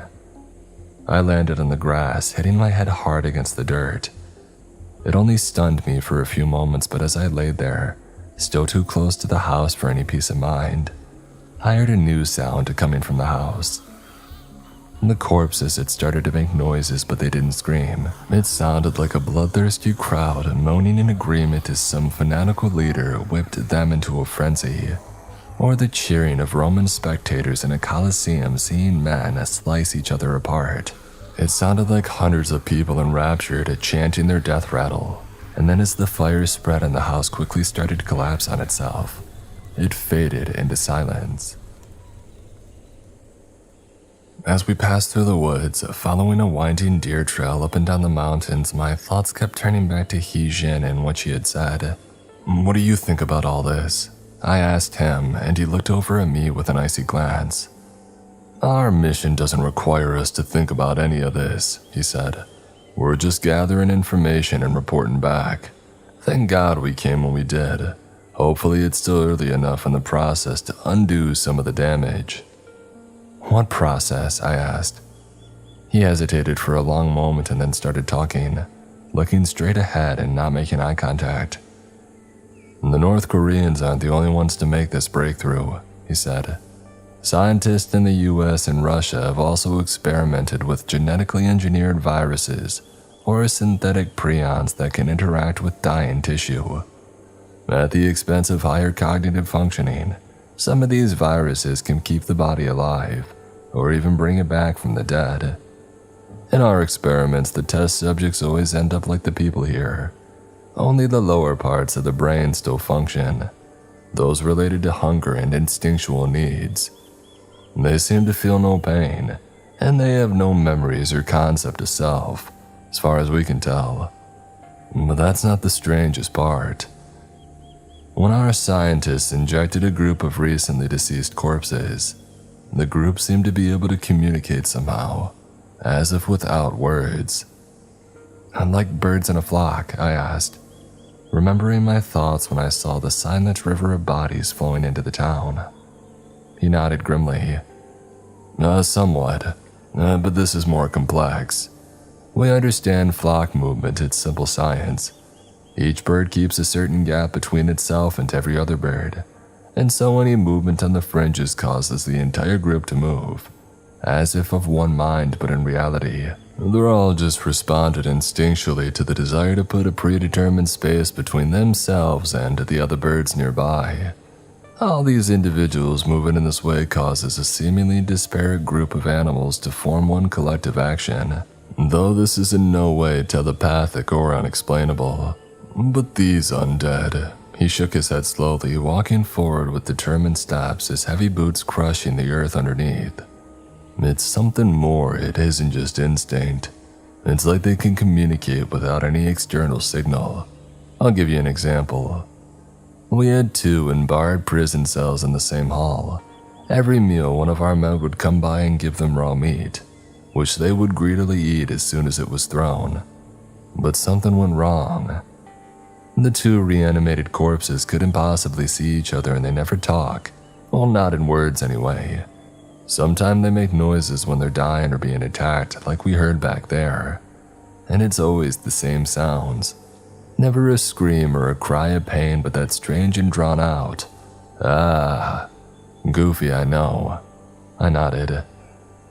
"I've heard similar things before," I said. "I remember listening to a speech about the final solution. As he advocated murder and extermination, the crowd began clapping and admitted that same ah. It was bloodthirsty, like a combination of bloodlust and adrenaline, of extreme pleasure and the promise of future death for the enemy. But why do they do it when they die?" He shrugged. No one knows. Maybe we'll figure it out one day, but it's just one more unexplained part of their mob behavior. Anyways, one of the guards at the time was a good friend of mine. I had actually gotten him a job from the company. He was in the Rangers with me for a couple years. He was strong, smart, and had amazing reflexes.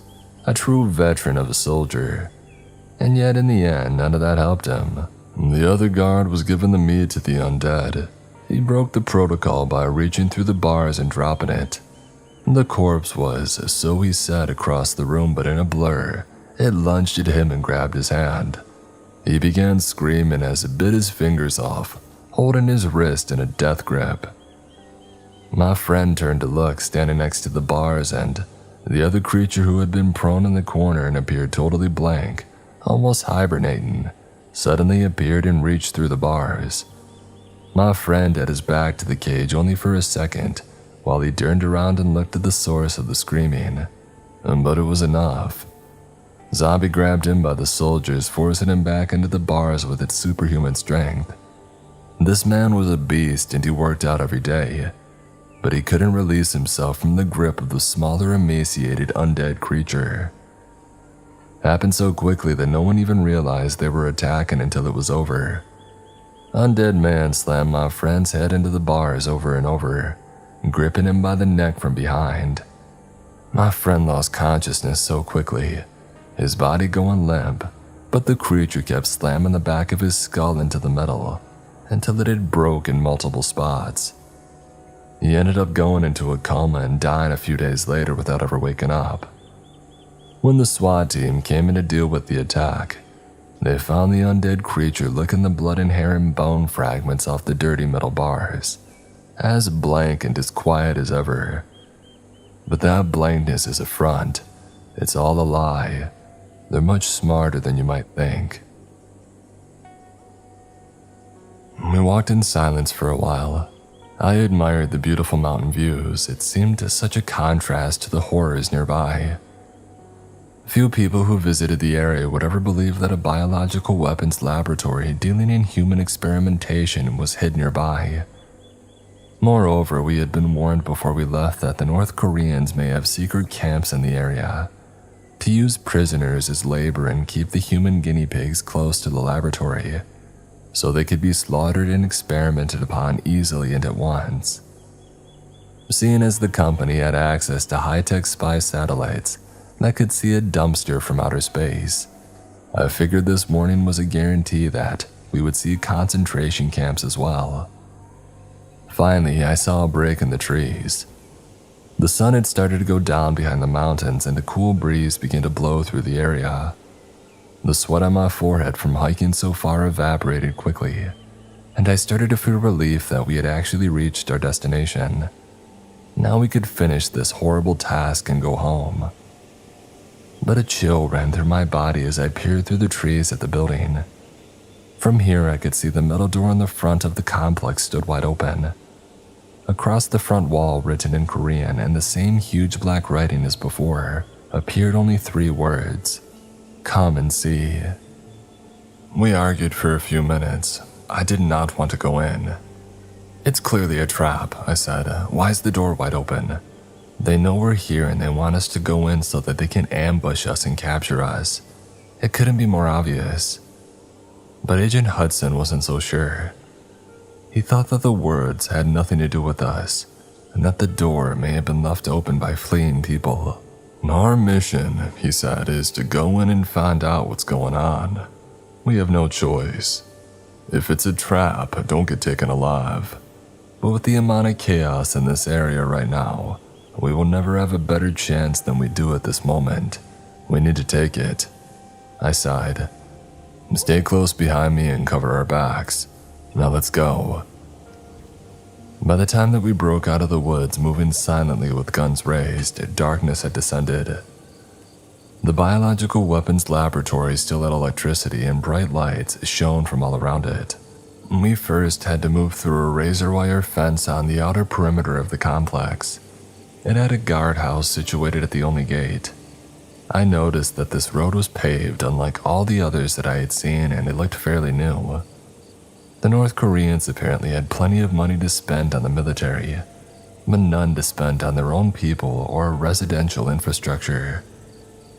I could see the entire complex much more clearly now.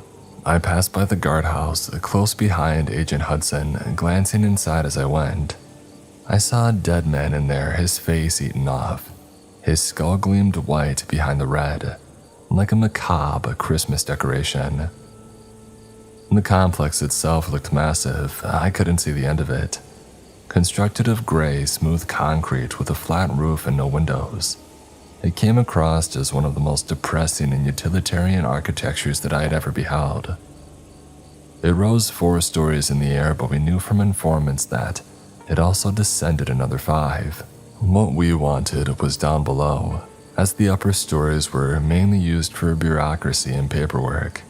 The actual experiments and pathogens were kept below, and the deeper one descended, the more virulent and dangerous the pathogens became.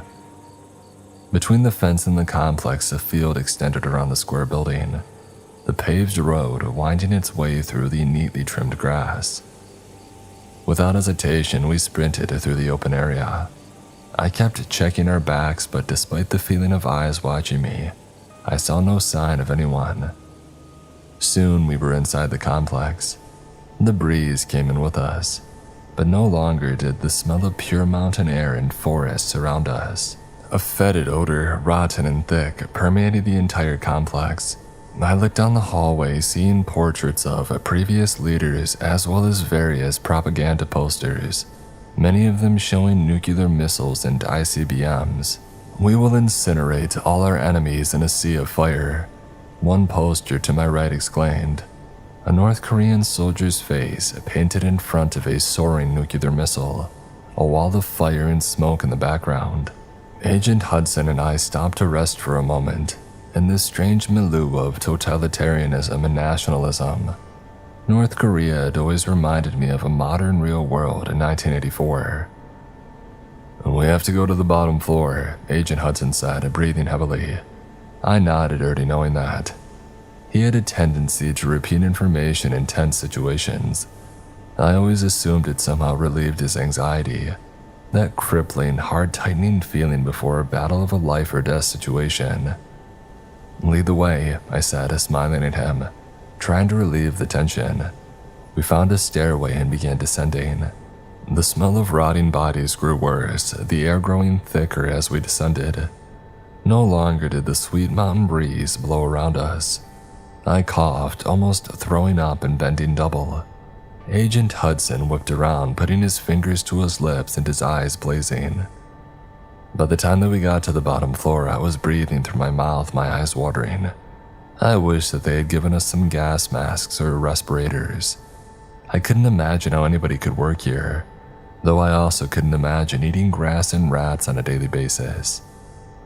Agent Hudson silently pushed the door open, disappearing into the dark corridor with his rifle ready. I followed closely behind.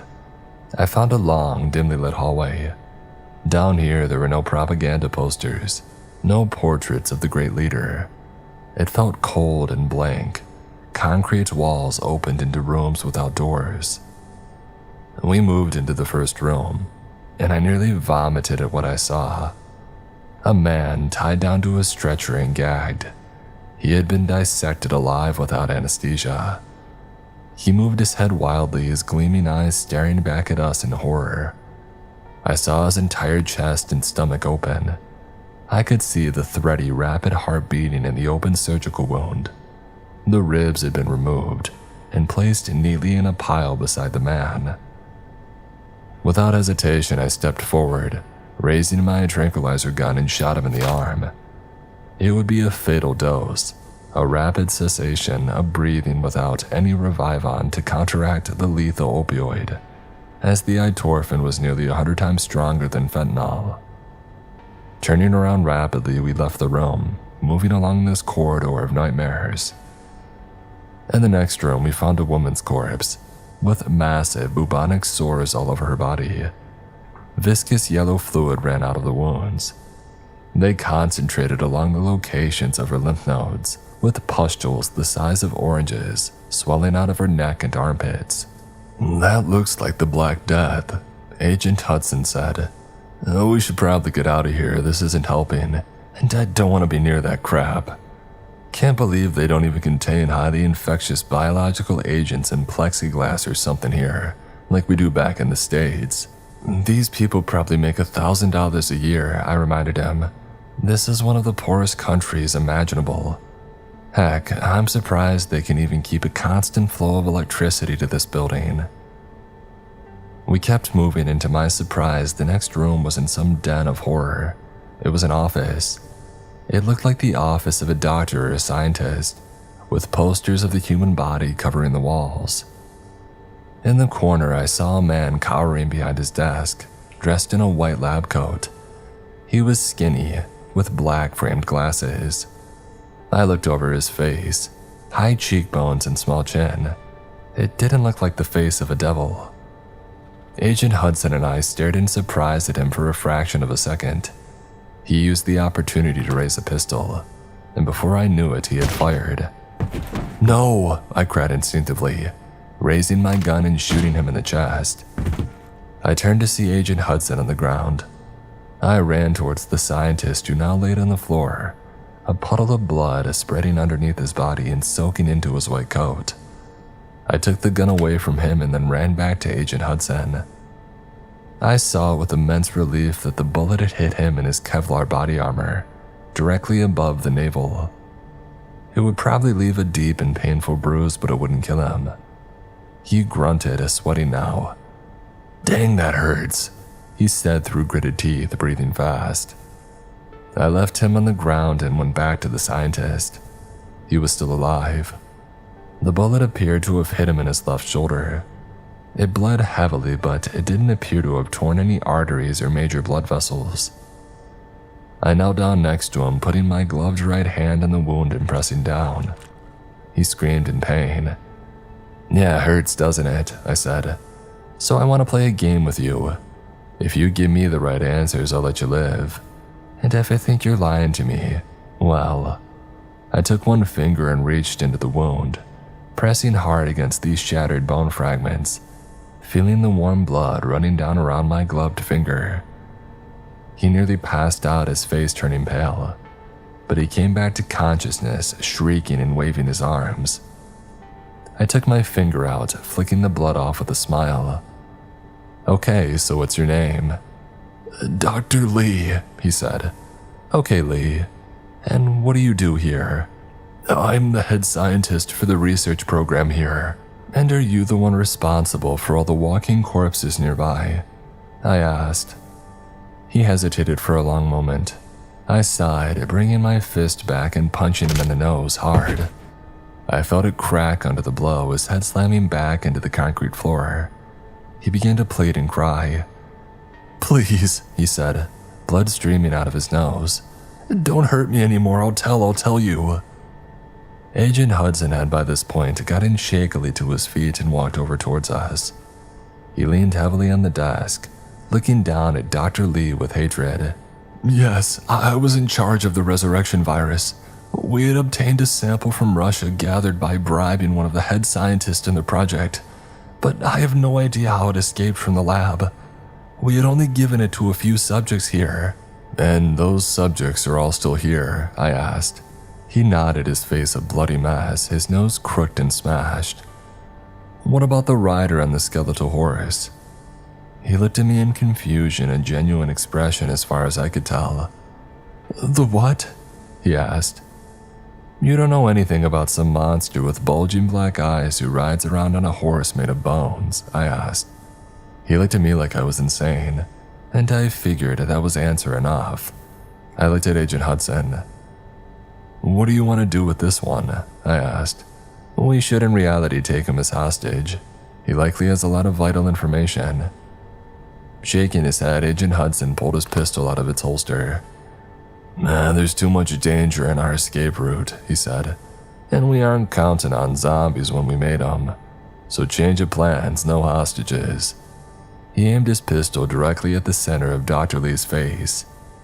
But we were so intent on our work that neither of us noticed the undead who had entered the room. Dr. Lee's eyes widened, but not at the sight of Agent Hudson's pistol. He looked behind him, beginning to whimper and plead. I spun around, seeing a small girl missing an arm. It looked surgically amputated at the soldier, and the wound still had a yellowish pus and watery blood leaking out. Her eyes, though, were not those of a little girl. They looked like glass eyes, as lifeless as a statue's. Though this mission took place a few months ago, those eyes still haunt me, and in my nightmares I still see them daily. With a vicious, rapid expression on her face, she sprinted forward, a blur of bloody skin and fluttering white hospital gown. Jumping onto Agent Hudson's back, she began to bite furiously at his neck. He spun around in circles, trying to throw her off and screaming for help. I ran forward, but another body tackled me from the side, throwing me over the desk. As my shoulder smashed into the wood, my rifle went flying out of my hands. I landed on the chair, crushing it beneath my body, feeling the wood splinter and cut into my exposed skin. Rising quickly, I reached for my pistol, looking across the desk at the blank eyes of the man standing there, a bullet hole in the direct center of his chest. I saw marks of the Black Death on his body as well. Swollen lymph nodes turned black and purple, fluid-filled pustules the size of eggs rising on his skin. I shot him in the brain and he went down, kicking and writhing. Agent Hudson had by now thrown the girl off and whipped his pistol around, shooting her in the face. Blood streamed down his neck from deep cuts where large parts of the skin had been bitten off. "Oh, Jesus," he said, wincing. "That hurts." "We need bandages," I said. Dr. Lee sat up. "We have medical supplies in my desk," he said, pointing at the drawer. I quickly got out disinfectant and bandages, attending to Agent Hudson's wound. He breathed quickly but showed no signs of pain as I cleaned and wrapped it. "You're going to need my help to make it out of here," Dr. Lee said. "There's too many of those things. If you agree not to kill me, I'll help you, and I'll give you whatever information you need." As if on cue, I heard doors slamming from the floors above us, echoing down the stairway. More of them are rising, and the camp nearby is thousands of bodies. If you don't take my help, you'll be overwhelmed. There are secret passages nearby. We quickly agreed to take Dr. Lee with us. Grabbing a medical kit, we got him up. I recovered my rifle and pointed it at the back of his head. "Lead the way," I said as dozens of footsteps began descending the stairs. I was hesitant to take Dr. Lee with us at all. I knew if I had been captured, he wouldn't have hesitated for a millisecond to dissect me alive or use me as a guinea pig for some excruciating experiment. But he turned out to be more useful than I ever imagined. He sprinted down the long, concrete hallway, leaving drops of blood from his streaming nose as he went. Agent Hudson and I followed him side by side, both of us checking our bags constantly. The footsteps grew louder and closer by the second, and at any moment, I expected to see dozens of hostiles streaming through the door. And Dr. Lee turned suddenly into a random side room on the right.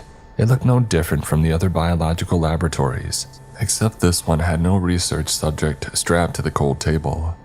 Dried blood saturated the surface and the floor all around it. I thought to myself what a health code violation that was, and then I realized with some slight amusement that this country had probably never heard of a health code.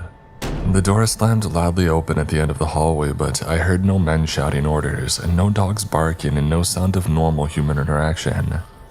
A cold chill ran down my spine as the soft padding of sprinting footsteps came closer and closer to the room. Dr. Lee frantically ran to the corner, leaving small random drops of blood dripping down from his wounds. I wondered whether the undead could smell the blood, whether they would follow the scent directly to us in a matter of moments. Dr. Lee fumbled with a hatchway in the corner. He pulled it open with a loud shrieking of metal. The small metal door was covered in rust, and it looked like it hadn't been opened since the Korean War. The sound of the groaning metal echoed down the hallway. So much adrenaline rushed through my body at that moment.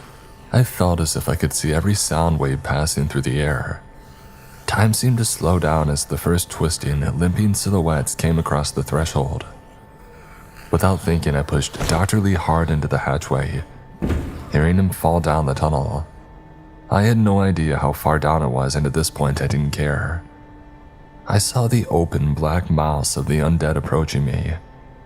At the front, I saw a little Korean boy no older than 7 or 8, limping forwards with a swollen body. It looked like he had died of starvation, his stomach bulging over his naked sticks of legs, one foot dragging behind him, crooked and swollen. Red streamed down his blank eyes from a deep slash in his skull. I could see the bone peeking out through the wound, like the moon shining out from behind the clouds. As lithe as a dancer, twisting their bodies in inhuman ways, some dragging shattered legs behind them, this mass of rotting humanity came at us. Agent Hudson went into the tunnel next, giving me a quick glance before he dropped down. I pulled out an M67 fragmentation grenade from my suit, yanking the pin out quickly and rolling the grenade across the room, and then I dropped down. The fall was longer than I expected, and I didn't brace myself at all for it, landing heavily on my right ankle. I felt a twist, an explosion of pain running up through my leg. Then the rest of my body fell forwards and I landed hard on Agent Hudson. He grunted. "Jesus," he began to say, and then the grenade went off. All I remember was thinking that the world was collapsing around me, that the sun had gone supernova and blown apart the entire planet, but within moments, as heavy clouds of earth and stone fell from the ceiling, I felt something smash into the back of my head. My vision went white for a moment, warm blood streaming down my back, and then I was gone. "Hey, can you hear me?" a voice asked from far away. I saw darkness, felt something sticky on my torso and head. I groaned, not moving or responding for a few seconds. "Can you stand?" My vision started to return. I remembered what had happened and then sat up quickly, causing a lightning bolt of pain to sear through my head. I gritted my teeth, pressing both hands against the side of my skull, as if I could keep the pain contained with simple pressure. "God dang," I whispered. "That really hurts." I saw Agent Hudson kneeling next to me in the dim light. Looking over, I saw Dr. Lee, sitting calmly next to me, his eyes revealing nothing. He might have been watching an infomercial on late-night TV for all the expression showing on his face. "Here," Agent Hudson said, reaching into his pocket. He pulled out a couple of tablets, pre-sealed in foil. "It's naproxen. Aleve. It ain't great, but it's the best we have. Unless you want to try some of the ibuprofen." I smiled wildly at his joke and then unwrapped both capsules. Agent Hudson held out a flask that he had pulled out of nowhere like a magic trick. He pressed the warm metal of it against my palm. "It's a little early to start drinking," I muttered, my head splitting into a horrible migraine. "Nah, it's Gatorade," he said. "I just used the flask because it's small and it's metal, so maybe, hey, it'll stop a bullet one day. Can you imagine this thin, pathetic thing saving someone's life?" I took a sip, handing it back to Agent Hudson. He didn't offer Dr. Lee any. In fact, he acted like the mad scientist didn't even exist. Groggily, I rose to my feet. Waves of nausea ran through my stomach and I grabbed my head again with my hands, massaging the scalp to try and help the migraine. I felt a deep gash on the back of my head and clotted sticky blood had dripped down beneath my camouflage uniform. I looked at Agent Hudson and Dr. Lee. They seemed mostly fine, though they had cuts and scrapes all over their bodies. A thin covering of dirt and dust had settled on their faces, even covering Dr. Lee's thick, black-framed glasses. He took them off and tried to clean them on the inside of his shirt. "Okay, Dr. Lee," Agent Hudson said in an icy tone, using his limited grasp of Korean to communicate. "This is your rodeo now. Lead the way." Dr. Lee did, rising quickly, his nose mashed to one side, his face covered in drying blood. He looked nothing at all like the professional clean doctor that we had found in the lab. "So, why were you hiding?" At first, Dr. Lee said nothing. He seemed to ignore the question. And then in a monotone voice, looking straight ahead down the dark and cramped tunnel, he answered, starting to walk forwards at a quick pace. We followed closely behind. "I haven't been entirely truthful with you," he said. "No kidding?" I asked, my voice seething with sarcasm. Agent Hudson gave me a nasty look and then he motioned for Dr. Lee to continue. "The last time this happened was during the arduous march. Someone released the resurrection virus then too. I don't know who or why. We'll probably never figure it out. But this time I think I know who did it, or at least I can narrow it down to a few people. There's a group within the weapons complex who wants to overthrow the leader by any means necessary. They hope to destabilize the country, leading to a revolution. These are the only people who I believe have the motive and opportunity.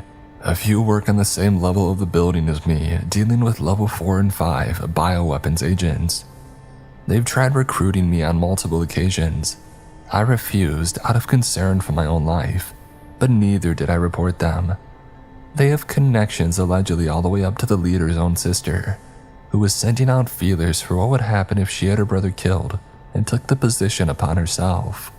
From what I know, she ultimately decided not to pursue that possibility at the moment. However, if an epidemic started in the country and led to millions of deaths, if people started dying in gruesome ways and rising from the dead, this could shock the people into action. Government has its own kind of inertia in a way. It takes another powerful force to interrupt its forward march into the future. But any force that can make the population rise up is sufficient to lead to the destruction of the state. The dirt tunnel started to turn sharply to the right, and at the end, I could see dim light coming in. As we got closer, I looked up, seeing an opening with a rickety ladder that let the moonlight stream in. "That hatch shouldn't be open," Dr. Lee said, frowning. He began to climb up the ladder rapidly. Agent Hudson followed quickly behind him, his pistol in one hand. He had it aimed at Dr. Lee in case he tried to run or trick us in some way. For all we knew, we could have assassins or snipers waiting for us to emerge from the hatchway above our heads, but I heard no movement. I followed up the ladder behind Agent Hudson, gripping my pistol in one hand as I slung the rifle over my back. I wanted to be able to fire at the first moment if necessary. Cold fingers seemed to tickle my back, goosebumps rising all over my skin. I knew something major was close, and I didn't want to reach that cataclysmic moment. I felt like a sleepwalker striding blithely over the edge of a cliff. But even though I could see it coming, I felt unable to change my fate in any way. What I saw when I crossed over the last rung and entered into the dark world above stopped my breath. Hundreds of North Korean soldiers' corpses littered the field that we found ourselves on. Most of their bodies burnt beyond recognition. Most still had their mouths open in silent screams, their blackened skin cracked and broken from the immense heat. Their uniforms had been burned off, or in some cases fused into their melted skin. "What happened here?" I asked, a note of horror in my voice. Neither Agent Hudson nor Dr. Lee answered. They looked around with wide eyes, and as if in answer to my question, I heard the shrieking of the rider from the edge of the woods nearby. He came galloping towards us in a blur, his skeletal horse shining white under the light of the moon. The hooves of the beast crushed the burnt bodies underfoot as it ran, the bulging black eyes of the rider staring straight through us, unblinking. His mouth hung open, showing a huge void. The air around it seemed to ripple as the eerie, ear-splitting scream emanated from his alien body, rising and falling in waves, echoing through the trees and spreading over the mountains. At that moment, I could barely hear orders being shouted in Korean, and reinforcements began to arrive, rushing through the trees that surrounded us and emerging into the field. They barely looked at us, focusing all their attention on the rider and his horse. They began to fire rapidly, and I pulled Agent Hudson and Dr. Lee towards an opening that I saw in the human wave attack. Bullets whizzed overhead and past my ears, all aimed at the shrieking rider. One North Korean soldier ran past the others, throwing a grenade at the monster. The creature went quiet all at once, as if shocked at this brazen move. The horse rode right over the grenade, and a second later it exploded. Agent Hudson, Dr. Lee, and I reached the edge of the woods by this point, and I tackled Dr. Lee, instinctively pushing him and myself down. Next to us, Agent Hudson lunged, covering his head with his hands. Shrapnel and splinters of wood flew past us, a pillar of red flame rising up in the center of the field, obliterating the burnt corpses that littered the ground like leaves in an autumn forest. But when I looked back into the field, I saw the rider still approaching, totally unharmed by the bullets and the explosion. He jumped off his horse as the soldiers closed in around him, hovering in the air a few inches above the ground. He began to spin around, shrieking his inhuman cry again, and white light poured from his body as thin as a razor. 4 streams of blinding energy shot out of his chest as he levitated in the air, rotating slowly in circles. The streams of deadly light hit the bodies of the soldiers that ran forward around him, firing their guns and yelling orders. As soon as the pulsating currents of light hit them, they immediately went quiet, their eyes widening, their mouths open. After it had passed, their bodies would slide apart, cutting half of the chest as if by a laser. In horror, I saw the flesh of their bodies begin to burn and melt, ripping apart as the light cut through the skin. Within seconds, every person standing in the field was dead, their destroyed bodies falling on those of their comrades underneath. The screams of the rider faded away as he lowered himself back to the ground, his sharp legs digging through the corpses of men underfoot and into the dirt beneath. From the opposite side of the field, I saw fresh reinforcements streaming in, some nearly tripping on the thousands of bodies that now littered nearly every square inch of the field, sometimes 2 or 3 deep. But the rider paid them no heed. Walking back over to his horse and mounting it with an alien grace, he started to ride towards us, the North Korean soldiers yelling orders at him and opening fire. However, it ended as quickly as it had started, when thousands of undead began to rush in from the surrounding forests, the mass of rotting flesh overtaking them like a stream rolling over a pebble. "Go!" I whisper-screamed at Dr. Lee and Agent Hudson. Dr. Lee was directly in front of me, and I put my pistol directly into the back of his head. "And if you try anything, I swear to God I'll blow your brains out before you even know what hit you. I'm not in the mood to be messed with, you got it?" He nodded, his eyes gleaming under his thick glasses. He turned away from me and started going at a jog, staying close behind Agent Hudson. Once we had given some distance between ourselves and the field, I turned, seeing no sign of the rider. Agent Hudson pulled out his electronic compass, sighing when he saw the coordinates. He pulled out a satellite phone from his pocket and dialed a long string of digits. After a few seconds, he said, "We're about 15 minutes out from the extraction point. 1 in tow. Level 5 situation is in progress near the border. We need immediate backup." Without waiting for a response, he hit the end button and shoved it back into his pocket. He looked back at Dr. Lee with pure and utter hatred. "You know," he said as we began jogging through the woods, going up and down mountain trails and around huge rocks and ancient trees. "My grandfather was in the Korean War, Ray Hudson. He was captured and tortured by scumbags like this guy." He pointed a trembling finger at Dr. Lee.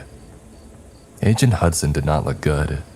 Even under the dim light of the moon and stars, I could see his neck wound had turned a sickly purplish color. He pulled out his pistol and put it to Dr. Lee's head, still shaking with anger, or maybe something else. "I'll kill you right now, I swear to God. Give me one reason not to. I'll scatter your brains all over the place. You understand me?" Dr. Lee nodded, his eyes wide with terror. "Agent Hudson," I said sharply, "what in God's name are you doing? Lower your weapon, this hostage is valuable." But he kept shaking, his finger tightening on the trigger. I braced myself for the shot, for the back of Dr. Lee's head to dissolve in a spatter of blood and bone fragments. But at the last moment, Agent Hudson holstered his pistol. He slung his rifle back around and motioned with it for us to keep going. I wondered what I had just seen. He seemed like he was losing control in some pivotal way, but he was also my superior. This was only my first mission, and who was I to tell an experienced agent how to do his job? But it still felt wrong. Finally, we saw the watchtowers in the distance, poking up above the trees as they went in a line all the way up and down the looming mountains. From here, I could see for miles. In the Chinese direction, I saw countless lights from cars, houses, and businesses. But when I looked over to the North Korean side, I saw only darkness stretching for as far as the eye could see. "And just up here," Agent Hudson said, pointing to the other side of the guard tower. I saw barbed wire stretching across our path, tightened around the trees and pulled taut to mark the border. I could easily cut it with the clippers on my belt. But as I walked up to it, checking to my left and right, a swarm of activity started behind us. Leaves rustled and twigs cracked as many feet trampled the ground. Through the trees, I saw dozens of North Korean soldiers emerge, pointing their guns at us and shouting orders. Dr. Lee put his hand straight up in the air. "Please, these men kidnapped me," he screamed. "I think they're agents of the Imperial American government. Help me." I saw my life flash before my eyes. I didn't know whether to put my hands up or to go out fighting. Turning, I saw Agent Hudson put his hands up, his rifle falling limply from the strap around his neck. He winked at me. Following his lead, I dropped my rifle and put my hands up as well. The North Korean men running forward in their brownish-gray uniforms pulled out handcuffs to arrest us. And then sniper fire rang all around us. I ducked to the ground, covering my head as the face of the nearest soldier exploded. The others quickly followed, their chests and heads disintegrating under the impact of the hail of bullets. And soon it was silent again. I took my hands off my head, raising it slowly, seeing the still bodies of all the soldiers laying sprawled on the dirt. I looked across the border and saw Agent Stryker walking forwards in his immaculately pressed black suit, surrounded by a team of men in camouflage. They snipped through the barbed wire in seconds and approached us. Nearby, I heard helicopters descending. I looked over and saw Dr. Lee still alive, looking shell-shocked and confused. Agent Stryker told him in Korean to put his hands behind his back, and they handcuffed him there on the spot, pushing him towards one of the helicopters. Agent Hudson and I followed wordlessly behind, crossing over the border. I saw men climbing down from the trees in ghillie suits, sniper rifles slung around their necks. Wordlessly, we began to enter the black helicopters that landed. Agent Stryker sat in the one that we entered, waiting. As soon as we sat down, he congratulated us on a mission well done, and especially on capturing Dr. Lee, who would provide invaluable information to his interrogators. I just felt grateful to be alive after the horrors that I had seen. But as we got evacuated from that place, I looked over at Agent Hudson and saw his eyes, blank and lifeless. They looked right through me as we took off, eyes like those of a statue.